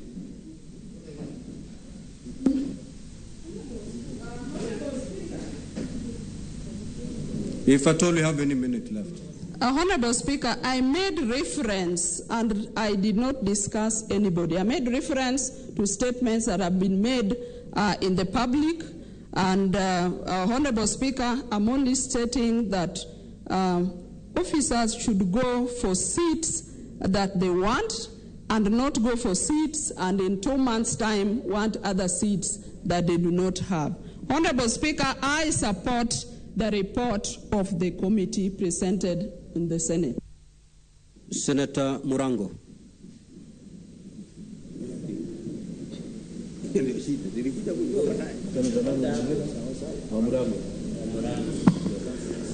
Asante sana mstahiki Spika. Kwanza nimesimama hapa bila aibu kupinga ripoti ambayo imeletwa na kamati inayohusu kung'olewa kwa naibu wa gavana Bwana Oduol. Mstahiki Spika, nimesikia hapa Senator Nairobi Sifuna akitaja watu kwa majina ambao walikuwa wamejiongea kwamba hawakuwa wameunga mkono huu mswada. Ningetaka kuambia wale waliotanjwa kwamba ukisikia shetani kupigia makofi wakati unaokoka, kuna shinda kubwa hapo.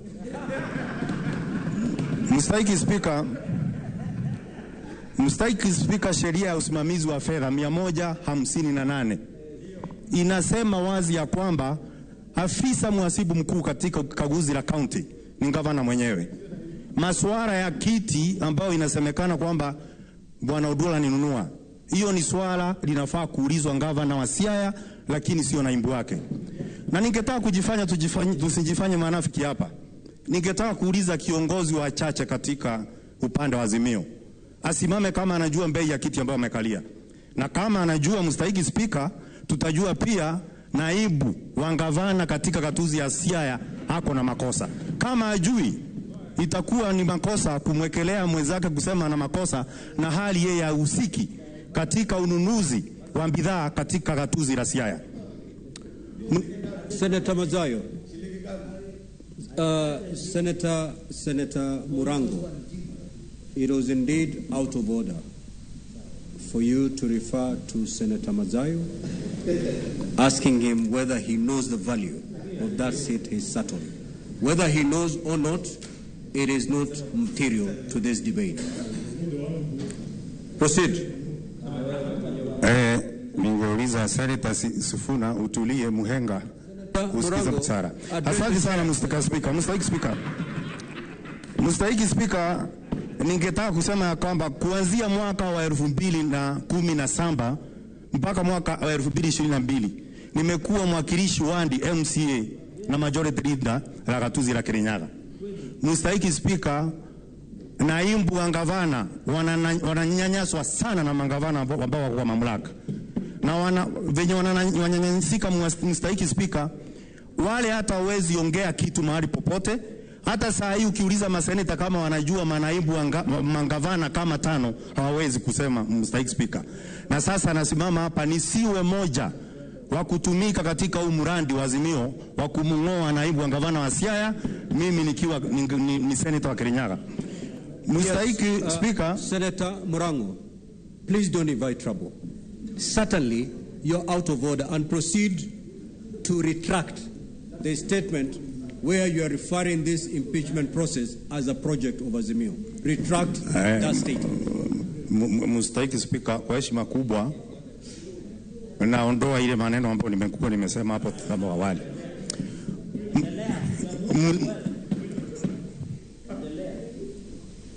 Senator Murango, would you wish to be informed by Senator Sifuna? Yes, Mr. Speaker, Senator Sifuna ni wakili, lakini wakati ananionyesha jia ama ananiambia either yes or no, Senator. Nakataa kwa sababu muda wangu utaisha. Okay, proceed.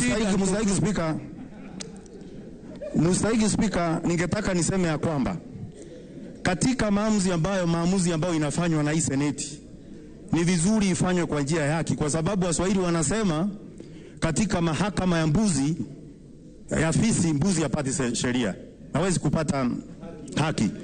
Na katika hili bunge nataka nihesabiwe kwamba mimi si moja ambayo wanatajwa nao Waswahili. Nikimalizia, Mr. Speaker, wale Waswahili ndio wanasema kipembacho kikivunja ni nafuu kwa mchukuzi.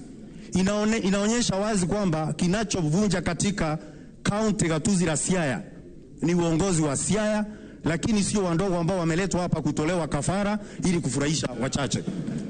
Mr. Speaker, namalizia niseme ya kwamba wakilishi wandi wa Siaya msiruhusu kutumika, pia mfanye kazi kwa haki kama mlitumika. Sijasema mlitumika. Na kama ukweli ni kwamba mnatumika kutoka na watu wengine, ni afadhali pia kujiuzuru, muajiriwe na wale ambao wanamtumia vibaya. Kwa hiyo mengi na machache, nashukuru sana Mr. Speaker. Naomba kukaa. Senator Mazaya.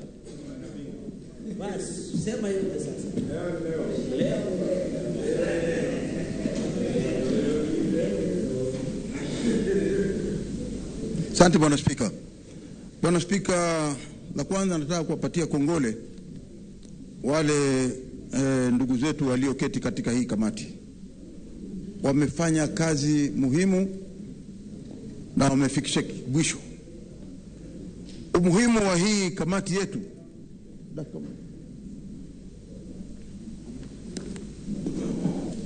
umuhimu wa kamati ndani ya bunge la Senate ni kwamba unaweza kuongoza na ukachukua msimamo ambao kawaida ya sisi kama wabunge wa Senate huwa tunakubaliana na ripoti ya kamati yetu.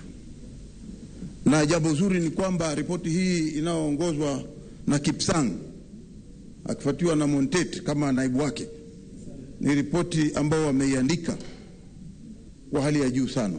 Nataka kuwapatia kongole pamoja na wale wenzao wote, akina Mogendi, Onyonka, Maanzo, Sheikh Mohamed, Mofaya, Muma, Mutinda, Abdurrahman na Chimera, ndugu wangu.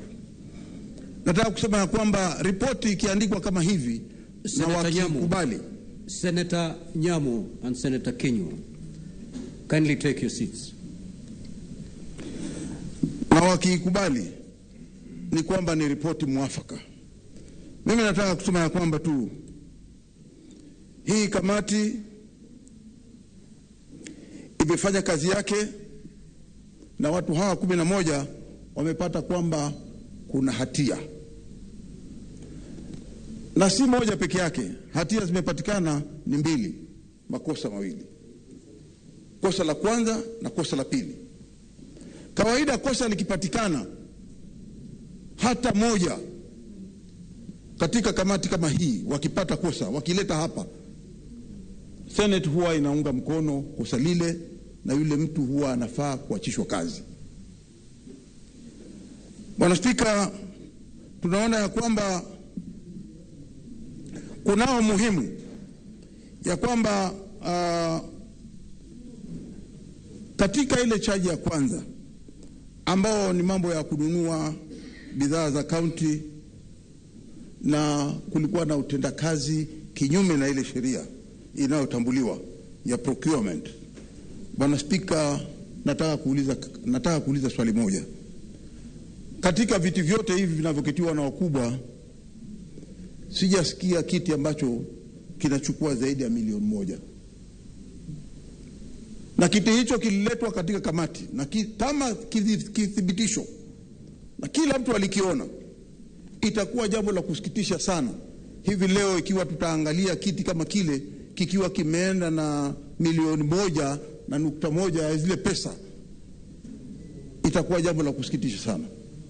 Kama hatia kama hii imepatikana, ni jambo la kusikitisha ikiwa sisi kama seneta tutakubaliana ya kwamba ni haki mtu kununua kiti kama kile, hali bei yake haifiki ile bei inotakana, na alafu wamechukua pesa zingine zimeenda hivyo hivyo zimeenda kiholela. Kwa hiyo katika hii ripoti mimi nataka kusema hiyo vile wameandika kwamba kiti hichi hakikutosha zile pesa za milioni 1, ni kwamba wamesema ukweli kabisa na hatia imepatikana, na hatua ya kumfurusha mamlakani ni lazima ichukuliwe. Bwana Spika, kosa la pili katika kutumia ofisi vibaya na mienendo mibaya, kudanganya wananchi kwa kupeana habari za uongo.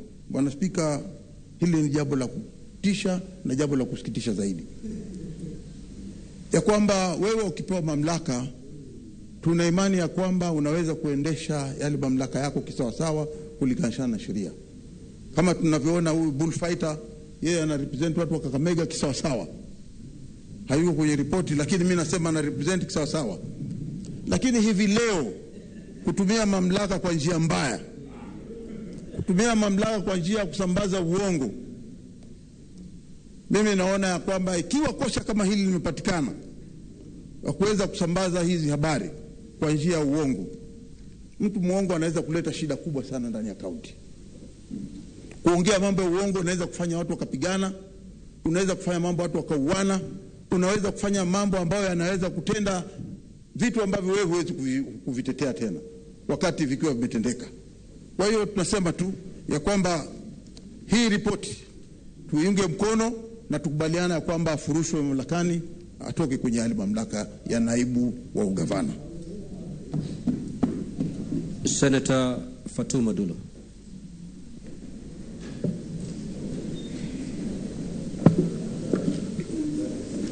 Mr. Speaker, I stand to oppose this motion and this report. Mr. Speaker, having sat in this House for some time, I can confirm that all the impeachment that came to the floor of this House, it's all political. And I wish to confirm also this one is political. Reason being, Mr. Speaker, if I look at the grounds of removal of the Deputy Governor of Siaya, Mr. Speaker, all these grounds are flimsy, in the sense that, number one, if a governor has actually told the truth that he has interfered or he has directed in the procurement, surely this is a very truthful person.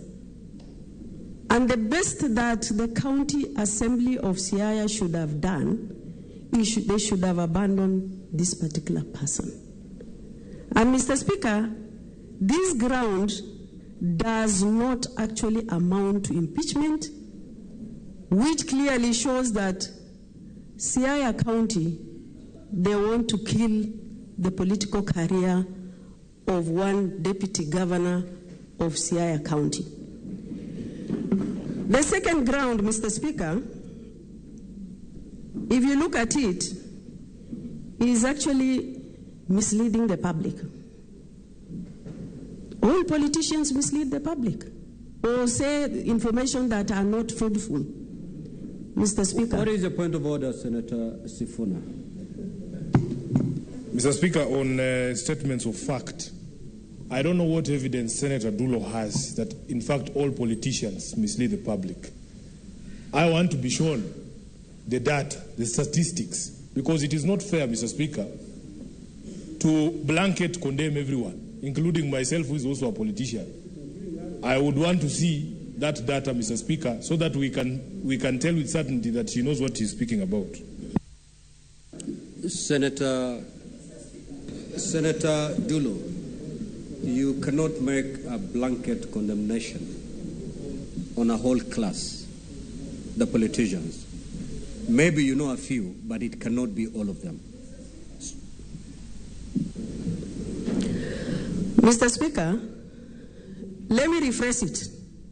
Majority of politicians give wrong information to the public, and nobody has ever been prosecuted because of that. And in this case, I don't see the reason why the Deputy Governor of Siaya is actually impeached as a result of that. We have only carried 2 impeachments on the floor of this House for the time I've been in this House, Mr. Speaker. The one of Waititu, Governor Waititu, which was, he was actually the Governor Waititu of Kiambu, was carried. And that was political then. Number 2, the second actually governor who was impeached was governor for Nairobi. It was equally political. Mr. Speaker, I don't see the reason why a career of somebody who has built his career for the last 30 years be killed because of those 2 allegations against him. And the best that this committee and assembly should have done is actually to subject this matter to audit as they have indicated in their report. And number 2, to refer it to EACC to investigate on the matter. Mr. Speaker, I oppose this report as it is. Thank you. Senator Oburu.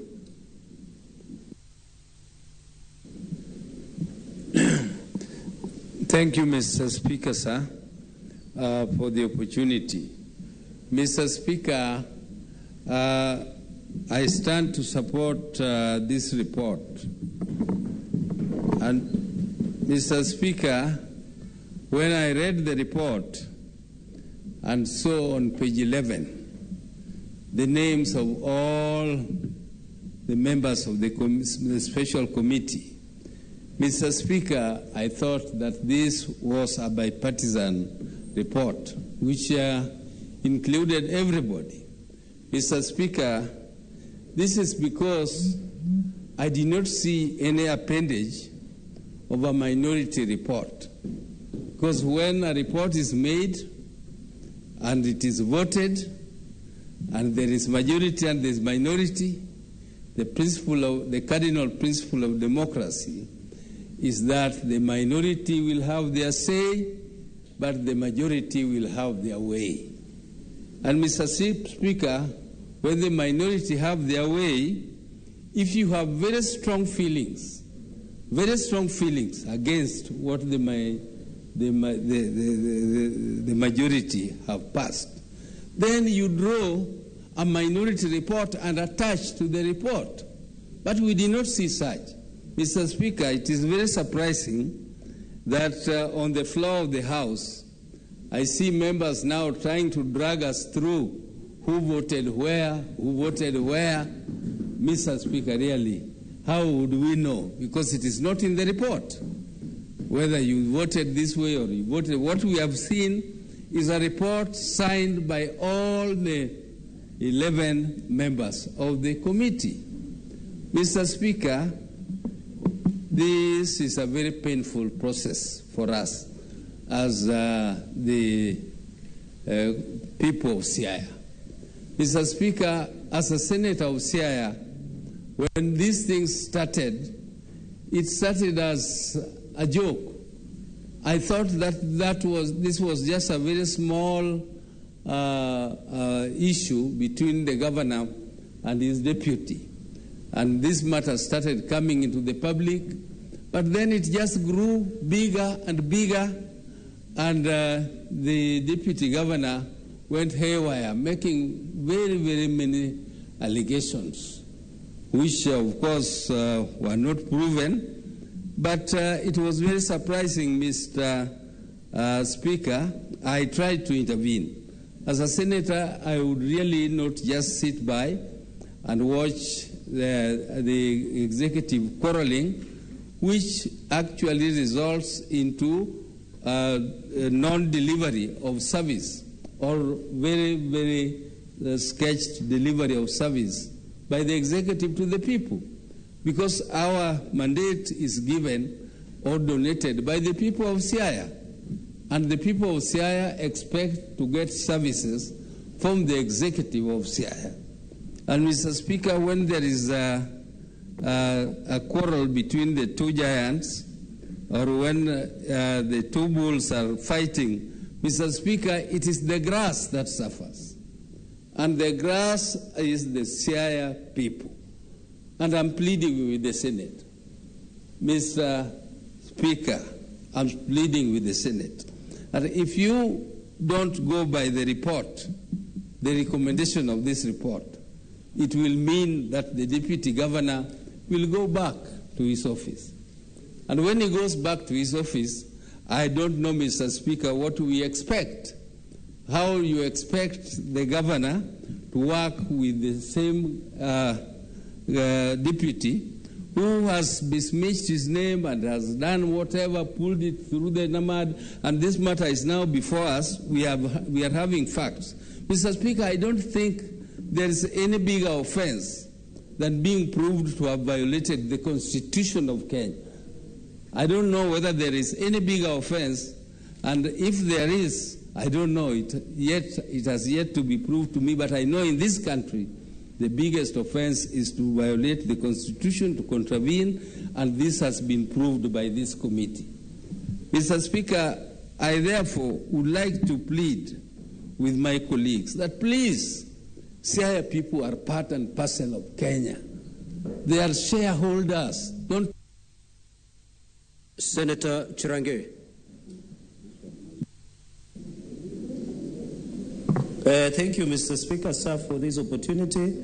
From the onset, I rise to oppose these reports. Mr. Speaker, an impeachment procedure is a political procedure and a political process. When you look at Mike Mbuvi case in the Supreme Court, it should follow certain procedures. Mr. Speaker, I am sad. I believe that there are two charges. One, under Section 148, Deputy Governor His Excellency William Oduol is a man of integrity. He has worked with many international organizations with repute. Mr. Speaker, the Senate does not serve as a ground of sanitizing or processing political disputes, political egos, or machismo, Mr. Speaker, sir.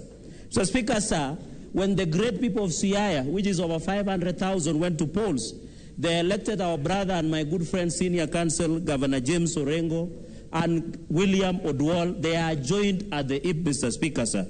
Mr. Speaker, sir, we should be treating the Deputy Governor, William Oduol, as a whistleblower, Mr. Speaker, sir. Because of speaking against corruption, allegation corruptions, Mr. Speaker, in Siaya, he is being sacrificed at the expense of others, Mr. Speaker, sir. Mr. Speaker, sir, I want to challenge EACC. They should have descended, Mr. Speaker, sir, to Siaya County like yesterday to investigate why 1.1 million was purchased, Mr. Speaker, sir. Mr. Speaker, sir, under Article 2265 of the Constitution of Kenya, the final culpability stays and stops at the back of the governor of Siaya, Mr. Speaker. That is the Constitution, Mr. Speaker. Mr. Speaker, I want to challenge Governor Orengo to look at the eyes of the people of Siaya and tell them he approved and processed the payment of 1.1 million, Mr. Speaker. Mr. Speaker, under Section 148, what is Speaker. the point of order, Senator Chirange? A minute. What is the point of order, Senator Mazayo? Bwana Spika, tunaelewa kabisa ya kwamba ni haki yake kuongea vile anavyoongea, lakini tu kanuni zetu za kudumu katika hii bunge zinasema ya kwamba huwezi kuongea juu ya mtu ambaye hayuko hapa.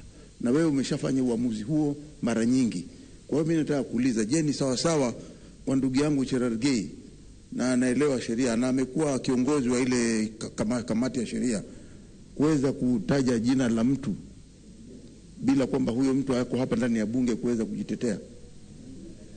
Senator Mazayo, Senator Chirangei is giving a dissent. He's dissenting from the report. And his point is that the person who is ultimately in charge is the governor. In this case, the governor is called Orengo. I don't see anything wrong with that. Proceed, Senator Chirangei. Mr. Speaker, thank you very much. As you are aware, I'm the highly sought after legal practitioner in this republic. So my prowess precedes my name, Mr. Speaker. Mr. Speaker, under Section 148, Mr. Speaker, of the Public Finance Management Act, Mr. Speaker, you know Senator Sifuna is angling for nothing. You can eggle tomorrow, not in the Senate. Section 148, Mr. Speaker, of the Public Finance Management Act. Accounting officers does not include a deputy governor. Yes. It designates the CCM. The law is very clear. The law is crystal clear. Deputy Governor Oduol is not an accounting officer but the PMF Act, Mr. Speaker. Mr. Speaker, I want to assure, and I've read the report, I don't know why Senator Sifuna is shouting across the floor for no reason, Mr. Speaker. Mr. Speaker, the Senate... proceed to conclude your intervention? I still have time, Mr. Speaker. Mr. Speaker, it is very important that I have read the report on the aspect of misleading the public, Mr. Speaker. No one has controverted, even the governor or the office of the governor. We were never shown a letter that the governor controverted the allegations of misleading public by DG Oduol, Mr. Speaker. Mr. Speaker, this house is a house of integrity. We shall not invite political disputes, Mr. Speaker, to be resolved here, Mr. Speaker. The deputy governor, Mr. Speaker, does not sit in tender committees. He is not an accounting officer, Mr. Speaker. Mr. Speaker, we need to protect evolution under Article 96, Senator Mr. Speaker. Chirangei, would you wish to be informed by Senator Osotsi? No, on this one, if it was the issue of Ugali, I would have agreed, but on this one, I disagree. Mr. Speaker, sir, in conclusion, they say the arc of moral universe is long, but it bends to justice. The people of Siaya are getting justice today because we will ensure DG Oduol go back to his work, Mr. Speaker, and continue to serve the people of Siaya. Mr. Speaker, you saw our troops in the National Assembly of Kenya Kwanza during the finance bill. The same knife we use at the National Assembly, Mr. Speaker, is we shall use to vanquish and ensure we incinerate anybody who would want to allow the corruption to be sanitized, Mr. Speaker. Mr. Speaker, I oppose this report. Thank you, Mr. Speaker. At this juncture, honorable senators, I will call the mover to reply.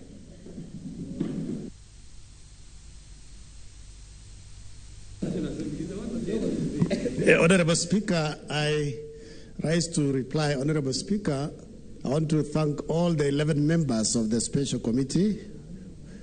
They sat, they slept very late, but midnight we deliberated, and I want to urge the House that even as we dispose this particular motion, it is important that we look at this particular deputy governor and governor relationship so that we do something as Senate that will help devolution and help the counties. And I urge all members that you vote using your own wisdom. You've heard what members have said. It's now up to each one of us, the 47 delegates, to decide the vote of the deputy governor. Thank you. I reply. Now, honorable senators, before we move to division, I will give an opportunity to the deputy governor or his council, an opportunity to be heard by the plenary. Sergeant at Arms, can you kindly usher in the deputy governor and his council?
Sergeant at Arms was the deputy governor in Siaya, or he was within the chamber.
Order members, do we have the Deputy Governor of Siaya in the chamber?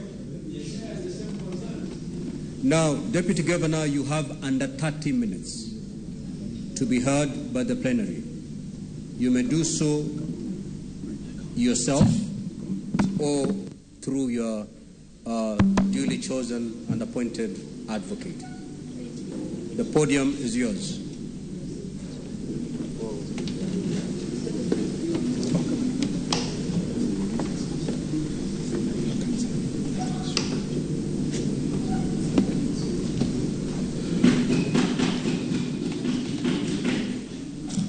Mr. Speaker, sir, and the senators in the House, good evening. My name is William Oduol. I am the Deputy Governor for Siaya County, and I have listened to the proceedings. I have been here the entire afternoon. I, at this point, would wish to ask my counsel to come and give our closing remarks. But before he comes, allow me, with humility, to introduce the counsel that I have here. I have Mr. Moses Chelanga, and he's the one that is going to make our final submissions. And I have Mr. Patrick Baraza, both counsels. Mr. Paul Nyamodi, who was with the committee the other day, is not able to join us today, but he is ably represented. Thank you very much, Mr. Speaker. I will therefore ask my counsel, Moses Chelanga, to come and give our final submission. I thank you. Thank you very much.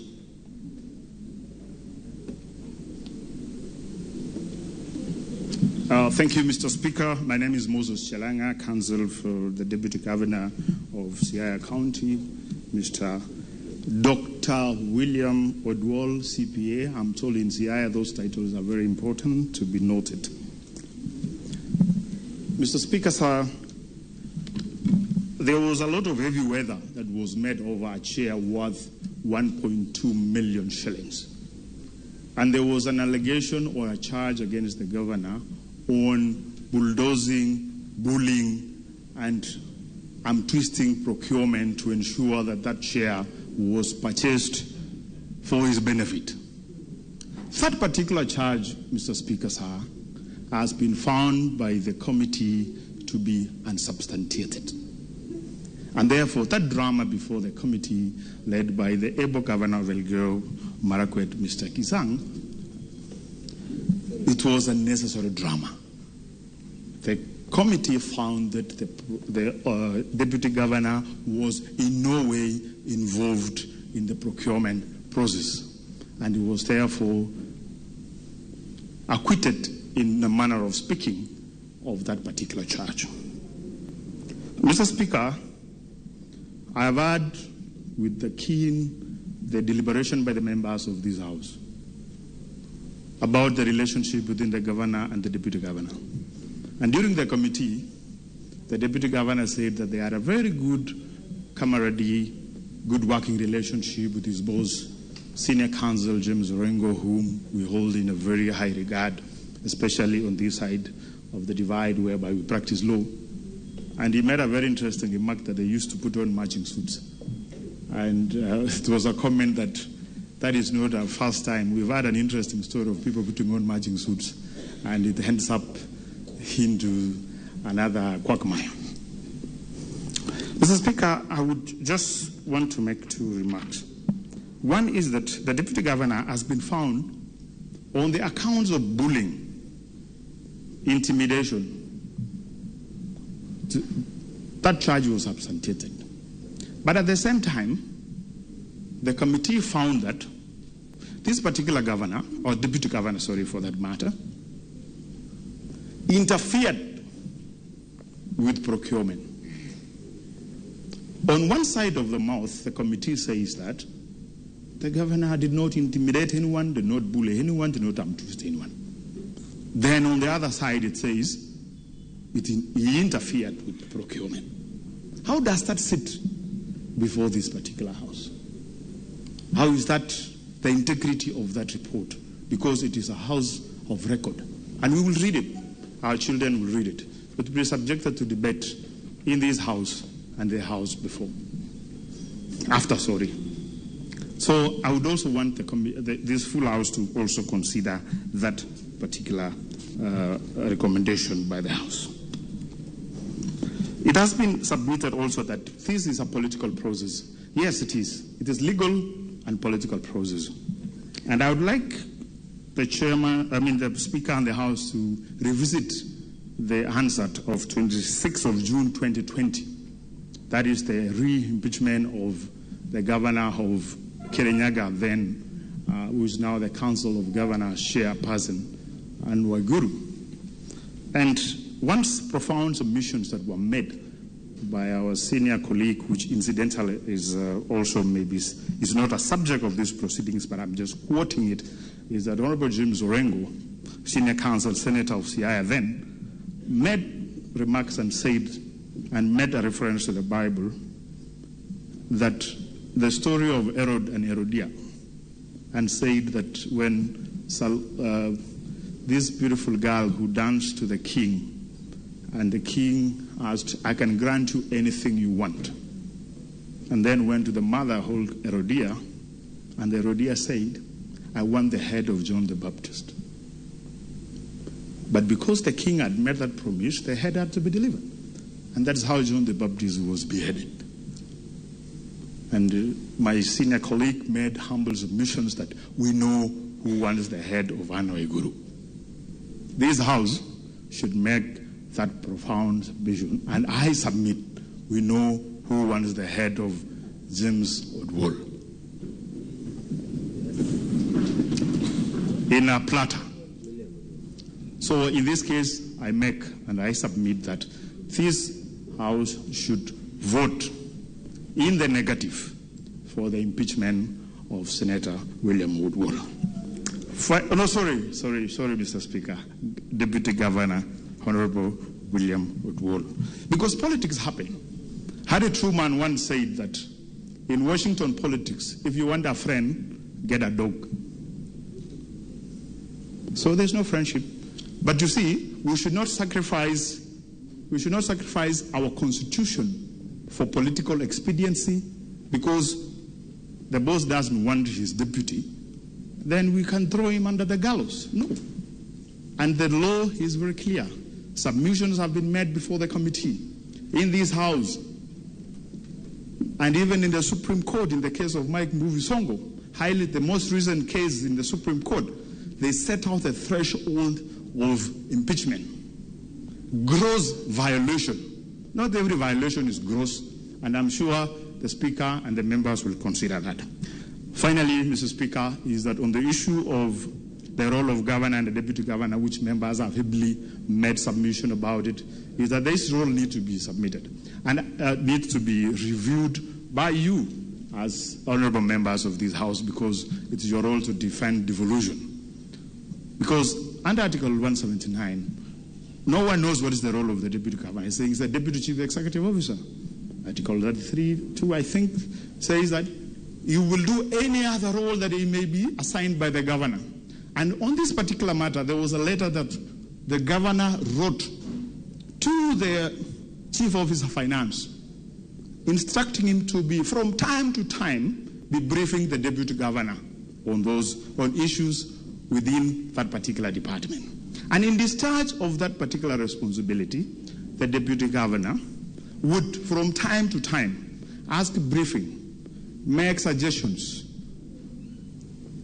ask for updates from the Department of Finance, which includes procurement. How is that interference? So we should also ask the governor, did he write an illegal letter? That he instructed his deputy governor to interfere with procurement, to interfere with finance docket. Then this impeachment should be a joint impeachment of the governor and the deputy governor. That is why you need, as this House, I implore you to have a policy decision on way going forward. And I told the committee about a political joke in the US that what is the role of a deputy governor? He says, what is the role of a deputy governor? It's a joke in a political circle that say, he wakes up in the morning, reads the newspaper, check if the governor is alive or dead. If he's not dead, then goes back to sleep. Because that is the role. So at least going forward, on behalf of all the deputy governors, we would also ask that this becomes a policy decision. And finally, Mr. Speaker, is that I think Honorable Buru made a very profound statement that he tried to intervene. And I think also when we stop talking, we start fighting. As a country going forward, I think it is important also for this House to provide a way of mediating political disputes instead of going to impeachment. And I am very much aware, but when there is a dispute between the House and the National Assembly, there is always a mediation committee. Maybe as a way forward, as a policy reform, I would recommend that also there would be a way of an alternative dispute resolution other than drawing swords on each other. So that I yield to my colleague, Mr. Baraza, to make one comment on this, and then we'll close our submission to allow you to retire and make a vote. Thank you, Mr. Speaker, for your time.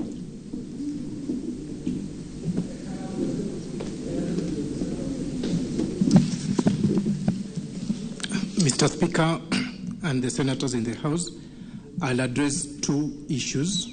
One is the issue whether the threshold for removal of the deputy governor has been met, and then I'll make a comment on one of the charges that has been found to be substantiated. On my first issue, whereas the impeachment process is a political process, it's also a process that is duly guided by the Constitution, and the ground for impeachment are clearly provided under Article 181 of the Constitution. And if you read carefully the provisions of Article 181, there's a specific term that has been used, gross violation of the Constitution or any other law, gross misconduct. Even as you retire to vote on that report, we'd like the Senate to put that in mind. Has the charges that were brought before against the deputy governor gross? That's one thing that we want the Senate to put in mind, even as it vote towards that report. I'd also like to comment on the first charge that has been substantiated, the charge of interference with procurement process. Mr. Speaker and the senators, you'll note that when the motion for impeachment was drafted, the particular section under which the deputy governor was charged with is section 47(1) of the Public Procurement and Disposal Act. However, Mr. Speaker and the members of the Senate, if you look at the report, the provision under which that charge has been found to be substantiated is section 67(3) of the Public Procurement Act. And I'll refer the senators to page 40, and also you can look at the comparison. So the question is it fair to charge somebody under this particular provision of the law, and then you find him guilty or substantiate the charge under a different particular provision of the law? We urge that the Senate vote on this motion, and we'll hope that you're going to exonerate the deputy governor. That's all.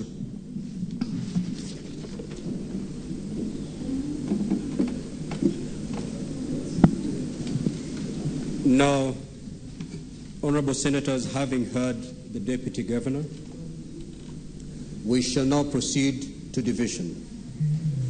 However, pursuant to Standing Order 84-2, I have to make a determination, which I hereby do, that this matter affects counties, and therefore voting shall be by delegates. Sergeant at Arms, kindly ring the division bell for 5 minutes.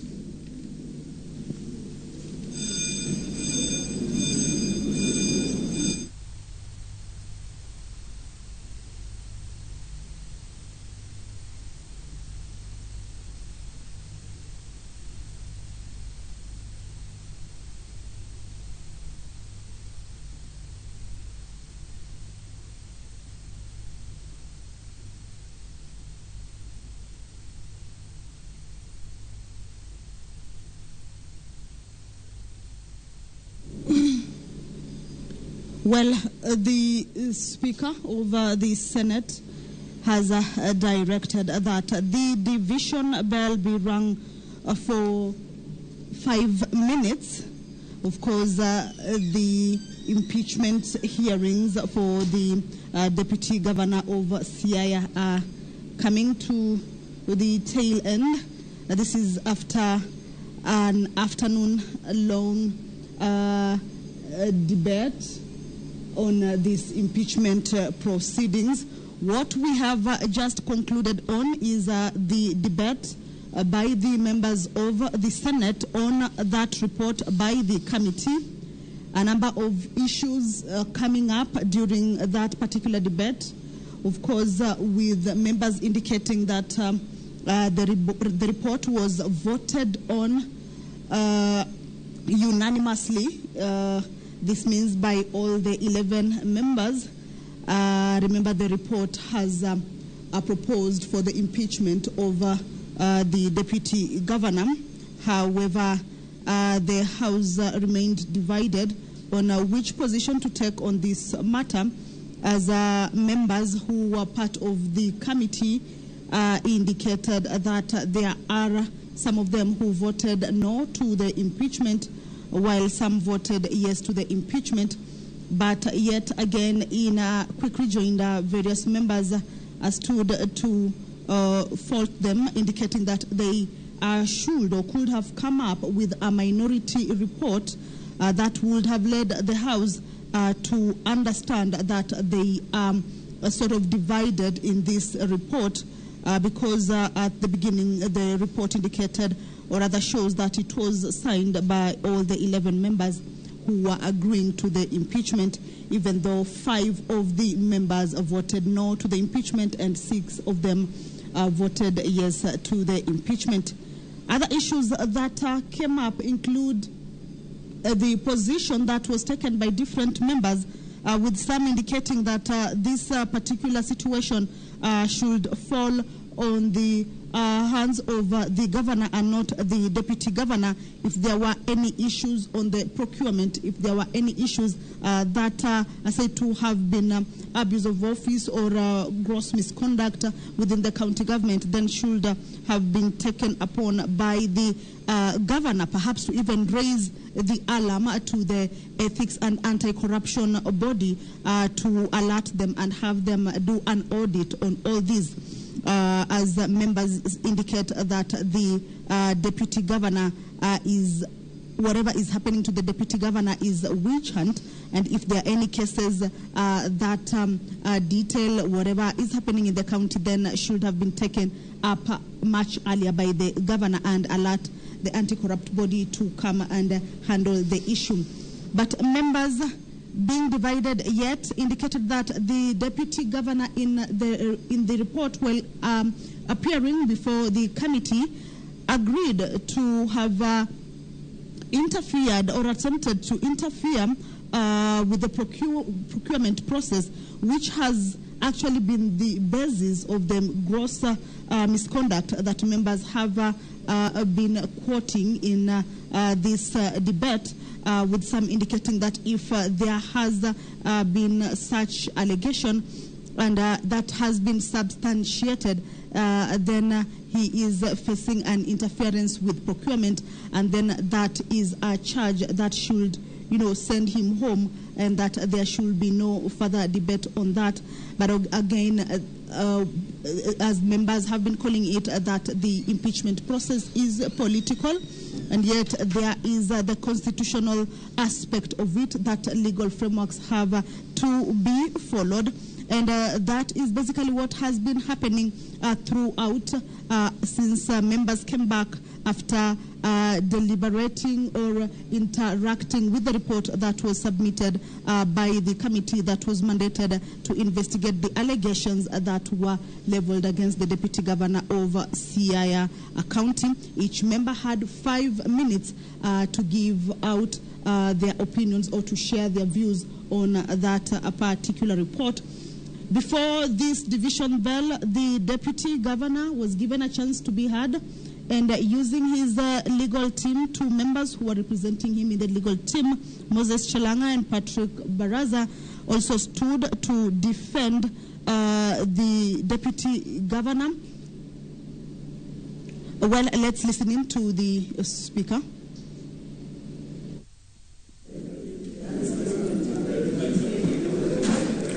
Senator Seki, kindly take your seat.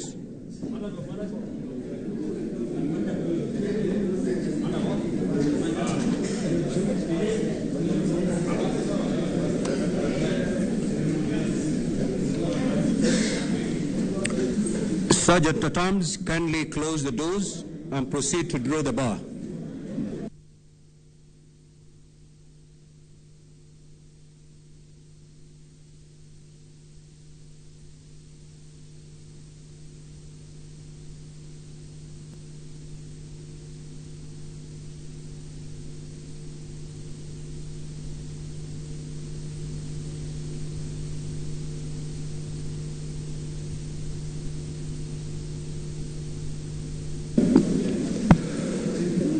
Senator Kajwang.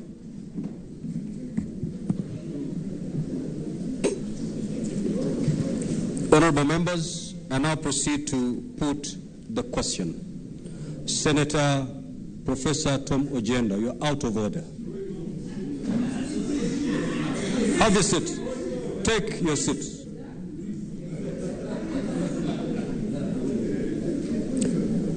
That whereas pursuant to Article 181 of the Constitution and Section 33 of the County Governments Act, on 8th June 2023, the County Assembly of Siaya approved a motion to remove from office by impeachment of Honorable William Oduol, the Deputy Governor of Siaya County. And whereas by a letter reference CASA DM/33/04, dated Friday 9th June 2023, and received in the office of the Speaker of the Senate on Saturday 10th June 2023, the Speaker of the County Assembly of Siaya conveyed the resolution of the County Assembly removing from office by impeachment of Honorable William Oduol, the Deputy Governor of Siaya County, and further forwarded to the Speaker of the Senate documents in evidence of the proceedings of the Assembly. And whereas pursuant to Section 33(3)(b) of the County Governments Act and Standing Order 81B, the Senate, by resolution, on Thursday, 15th June 2023, appointed a special committee comprising 11 of its members to investigate the matter on the proposed removal from office by impeachment of Honorable William Oduol, the Deputy Governor of Siaya County, and to report to the Senate within 10 days of its appointment on whether it finds the particulars of allegations to have been substantiated. Further, whereas pursuant to Section 33(4) of the County Governments Act and Standing Order 82, the Special Committee has investigated the matter and tabled its report today, Monday, 26th June 2023. And whereas pursuant to Section 33(4) and 6B of the County Governments Act and Standing Order 84B, the Special Committee has found that the particulars of Charge 1, gross violation of the Constitution and other laws, and Charge 2, abuse of office and gross misconduct, have been substantiated. Now, therefore, pursuant to Section 33(6)(b) of the County Governments Act and Standing Order 84B, the Senate, after according the Honorable William Oduol, the Deputy Governor of Siaya County, an opportunity to be heard, resolves to impeach Honorable William Oduol, the Deputy Governor of Siaya County, on the following charges. Charge 1, gross violation of the Constitution and other laws, and Charge 2, abuse of office and gross misconduct.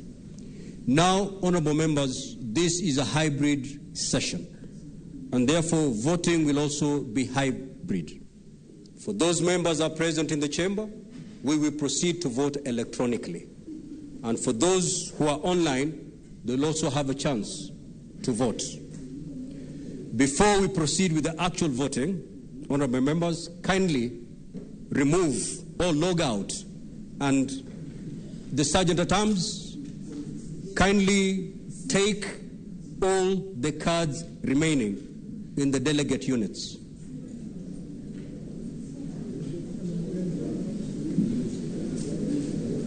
Sergeant at Arms, kindly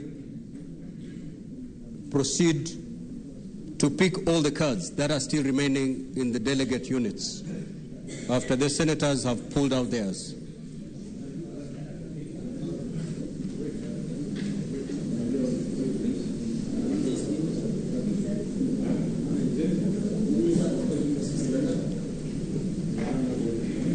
Sergeant at Arms, we are waiting for your confirmation that indeed the remaining cards have been removed from the delegates' units.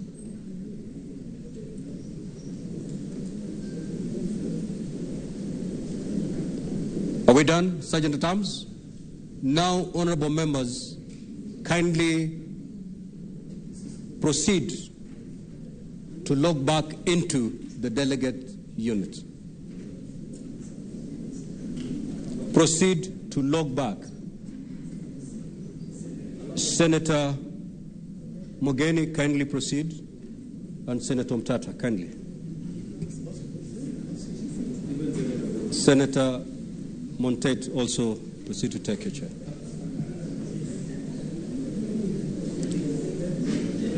Honorable members, do I have your confirmation that you have logged back? Do we have that confirmation? Now,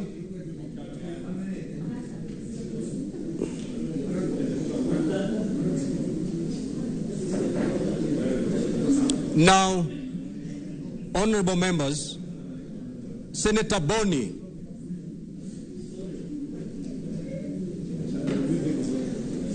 now, honorable senators, proceed to vote by either pressing yes, no, or abstain. Now we are going to vote per charge. So I will read the charge, you proceed to vote, and we get the results will be recorded.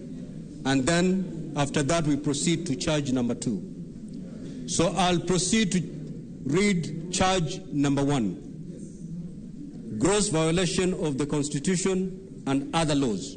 Proceed to vote on that charge.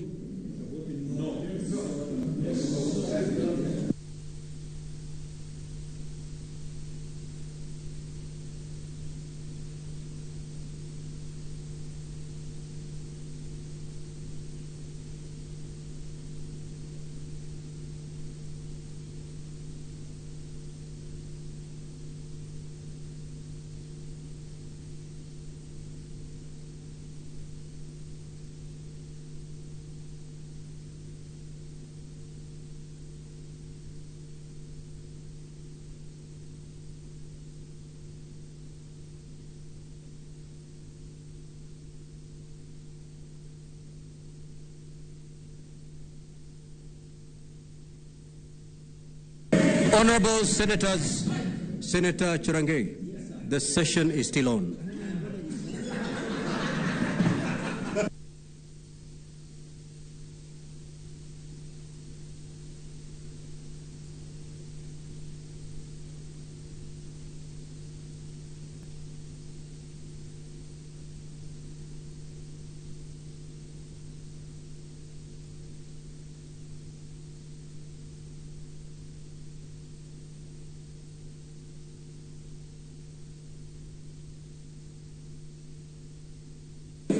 Can I have your silence, honorable members?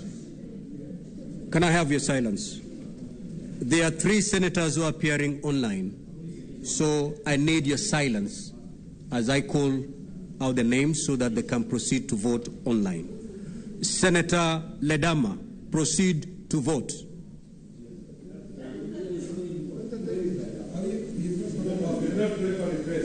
I vote yes. Thank you. Honorable Senators, can I have your silence, please? Senator Kathuri, proceed to vote. Can I have your silence, Senators? Senator Kathuri, proceed to vote, please.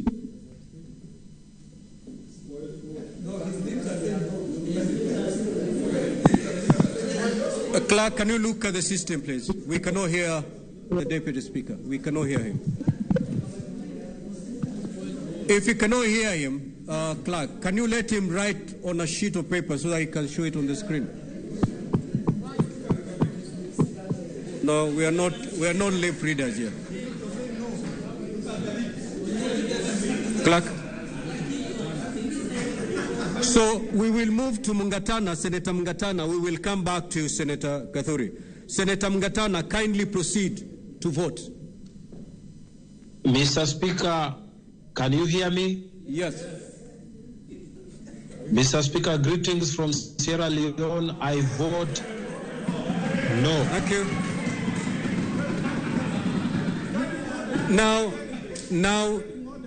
Now let's go back to Senator Kathuri. Have you fixed the system? Clerk, has the system been fixed? Senator Kathuri, proceed to vote.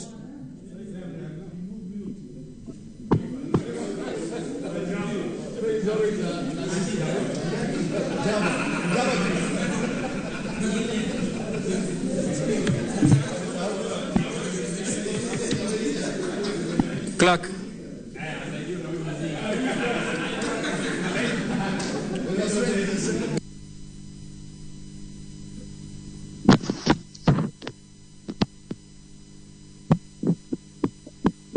Senator, can I have your silence so that we communicate with Senator Kathuri wherever he is?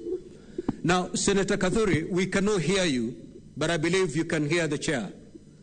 Kindly proceed to take a blank sheet of paper. Wonderful. So proceed to vote. We can hear you now. Honorable Speaker, I vote no.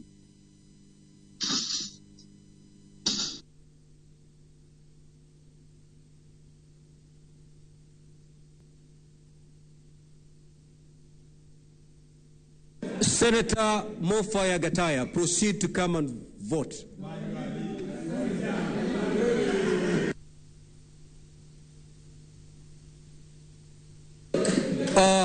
Honorable Senators, Senator Cherangei. You understand the standing orders and what they provide when you're in the chamber. Kindly uphold the standing orders.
Honorable Senators, you know the standing orders have not been suspended.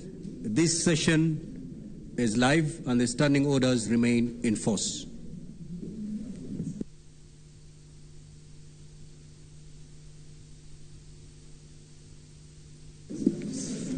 Senator Cheptumo, you can share those pictures later. Now, honorable senators, these are the results of the division on charge number 1.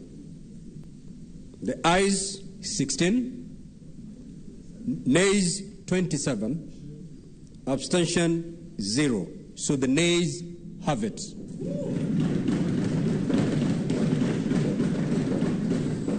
Now, honorable senators, will proceed on a division on the second charge, which is abuse of office and gross misconduct.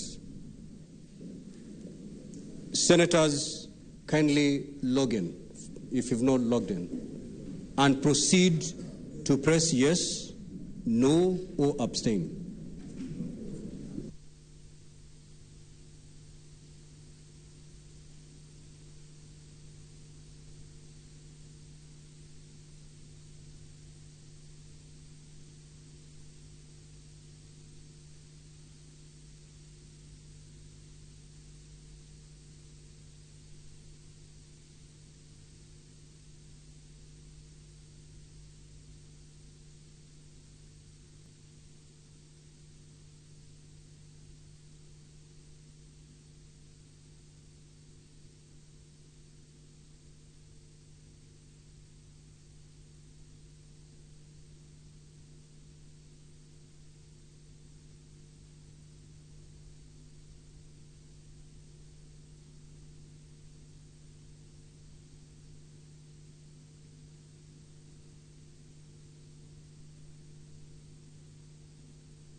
Senator Methu, Senator Chimera, Senator Cherangei, you're becoming notorious.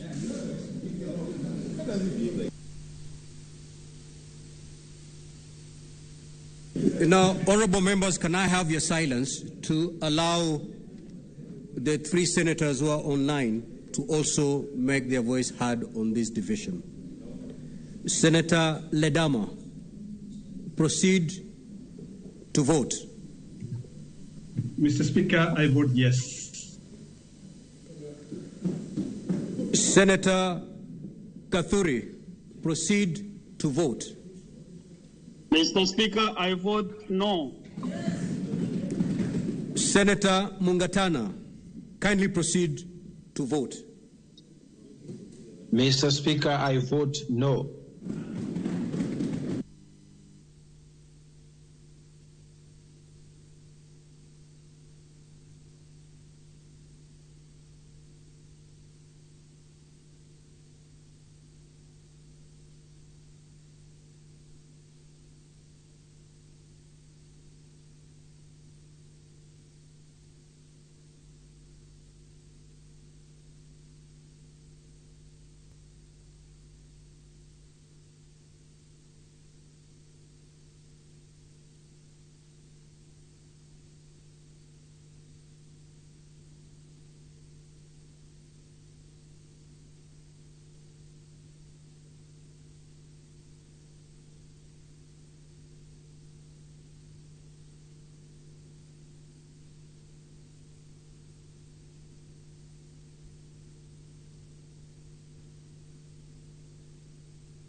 Now, honorable senators, on the second charge, these are the results of your division.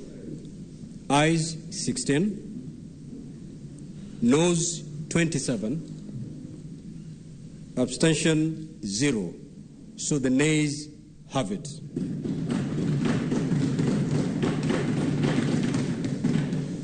Sergeant at Arms, you may proceed to open the doors and draw the bar.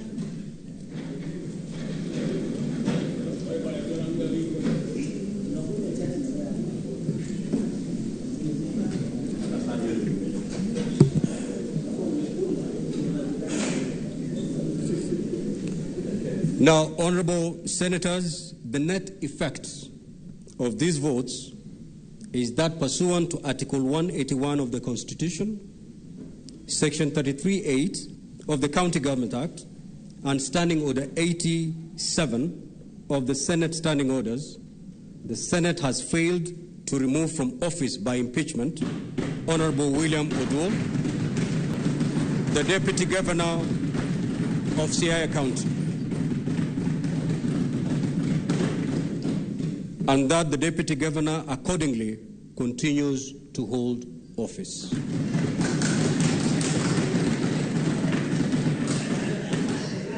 Honorable Senators, there being no other business on the order paper, the Senate stands adjourned until tomorrow, Tuesday, 27 June 2023 at 2:30 p.m.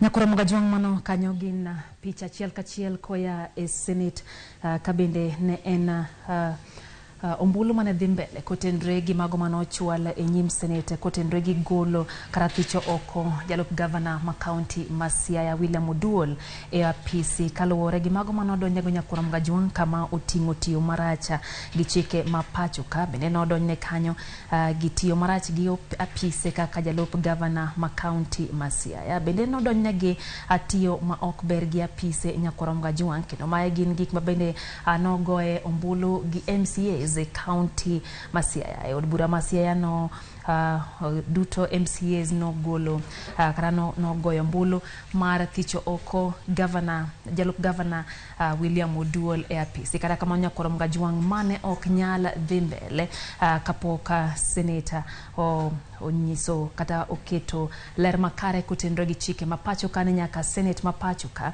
go mbulu e kan inyal thicha jalup governor ne apisi kuom mano dia makawuono jalup governor William Oduol koro otony e Senate banka senator goyo mbulu senators apaga uchiel Nyakuramoga juang no oyie ne nyalo thiche oko e apisi ka senators 27 to no dagi ni ok nyal thiche oko e apisi urian ne giwacho kanyo Nyakuramoga juang ni onge chike manoketho bende giwacho ni onge chike moketho mapacho ka bende ne okotiyo marach gi apise kaka jalup governor ma county ma Siaya bende ni onge tiyo maracha kata gi omenda ma county kaka ne ilieko gi MCAs mago ma Siaya kumana paro ni enodia maber ne jalup governor William Oduol Nyakuramoga juang kakoro to otonye loch Senate are kawuono pod odhi chako bedo senator kata jalup governor ma Siaya kaluwore gi wach ma senators kawuono oyango kotenre kod ombulu mano mogoyo od bura kotene kanyo gi speaker mar senator mano very good afternoon. Kingi mabe notelo ne yiero makamano nyakoro Mgajwang waketo ni wechegi makare ahinya kendo ang'no amigi gifuoni kogi kanyo saa achiel gi saa adek kata kamano wach motucho gi sechegi en jalup governor ma county Masia William Oduol ko to tony e lwet Senate bang' kano ter paro mathiche oko e apisi Senate gi MCAs Masia mabende no segoyo mbulu mondo mi othiche oko ni wirane ne giwacho ni otio marach gi apis mare bende ne giwacho ni oketho chike mathurka bende ne ogimor ni nitie kaka ne okotio gi omenda yo makare miyo ne en e lwet Senate de yie ni gole dogole nyakoro Mgajwang kata kamano paro ni mano emiluongo ni hawi maber William Oduol pod dhi bedo jalup governor ma county Masia bang' Senator 27 goyo mbulu mar yie ni odong' e apisi ka bende senators 16 kende emane dwaro ni mondo thiche oko kuom mano kwan moyie odhuro moloyo kwan jogo mabende otamore kuom mano nyakoro Mgajwang senator kaka jalup governor Masia William Oduol de medo bede apisi chakre kawuono mano kalore gi ng'eto mar Senate kalore gi chike mathuka oyo matin kata kamano waduogo kod chenro mar ramany piny mana kuom dakika machok med kete mana ka e Ramogi TV.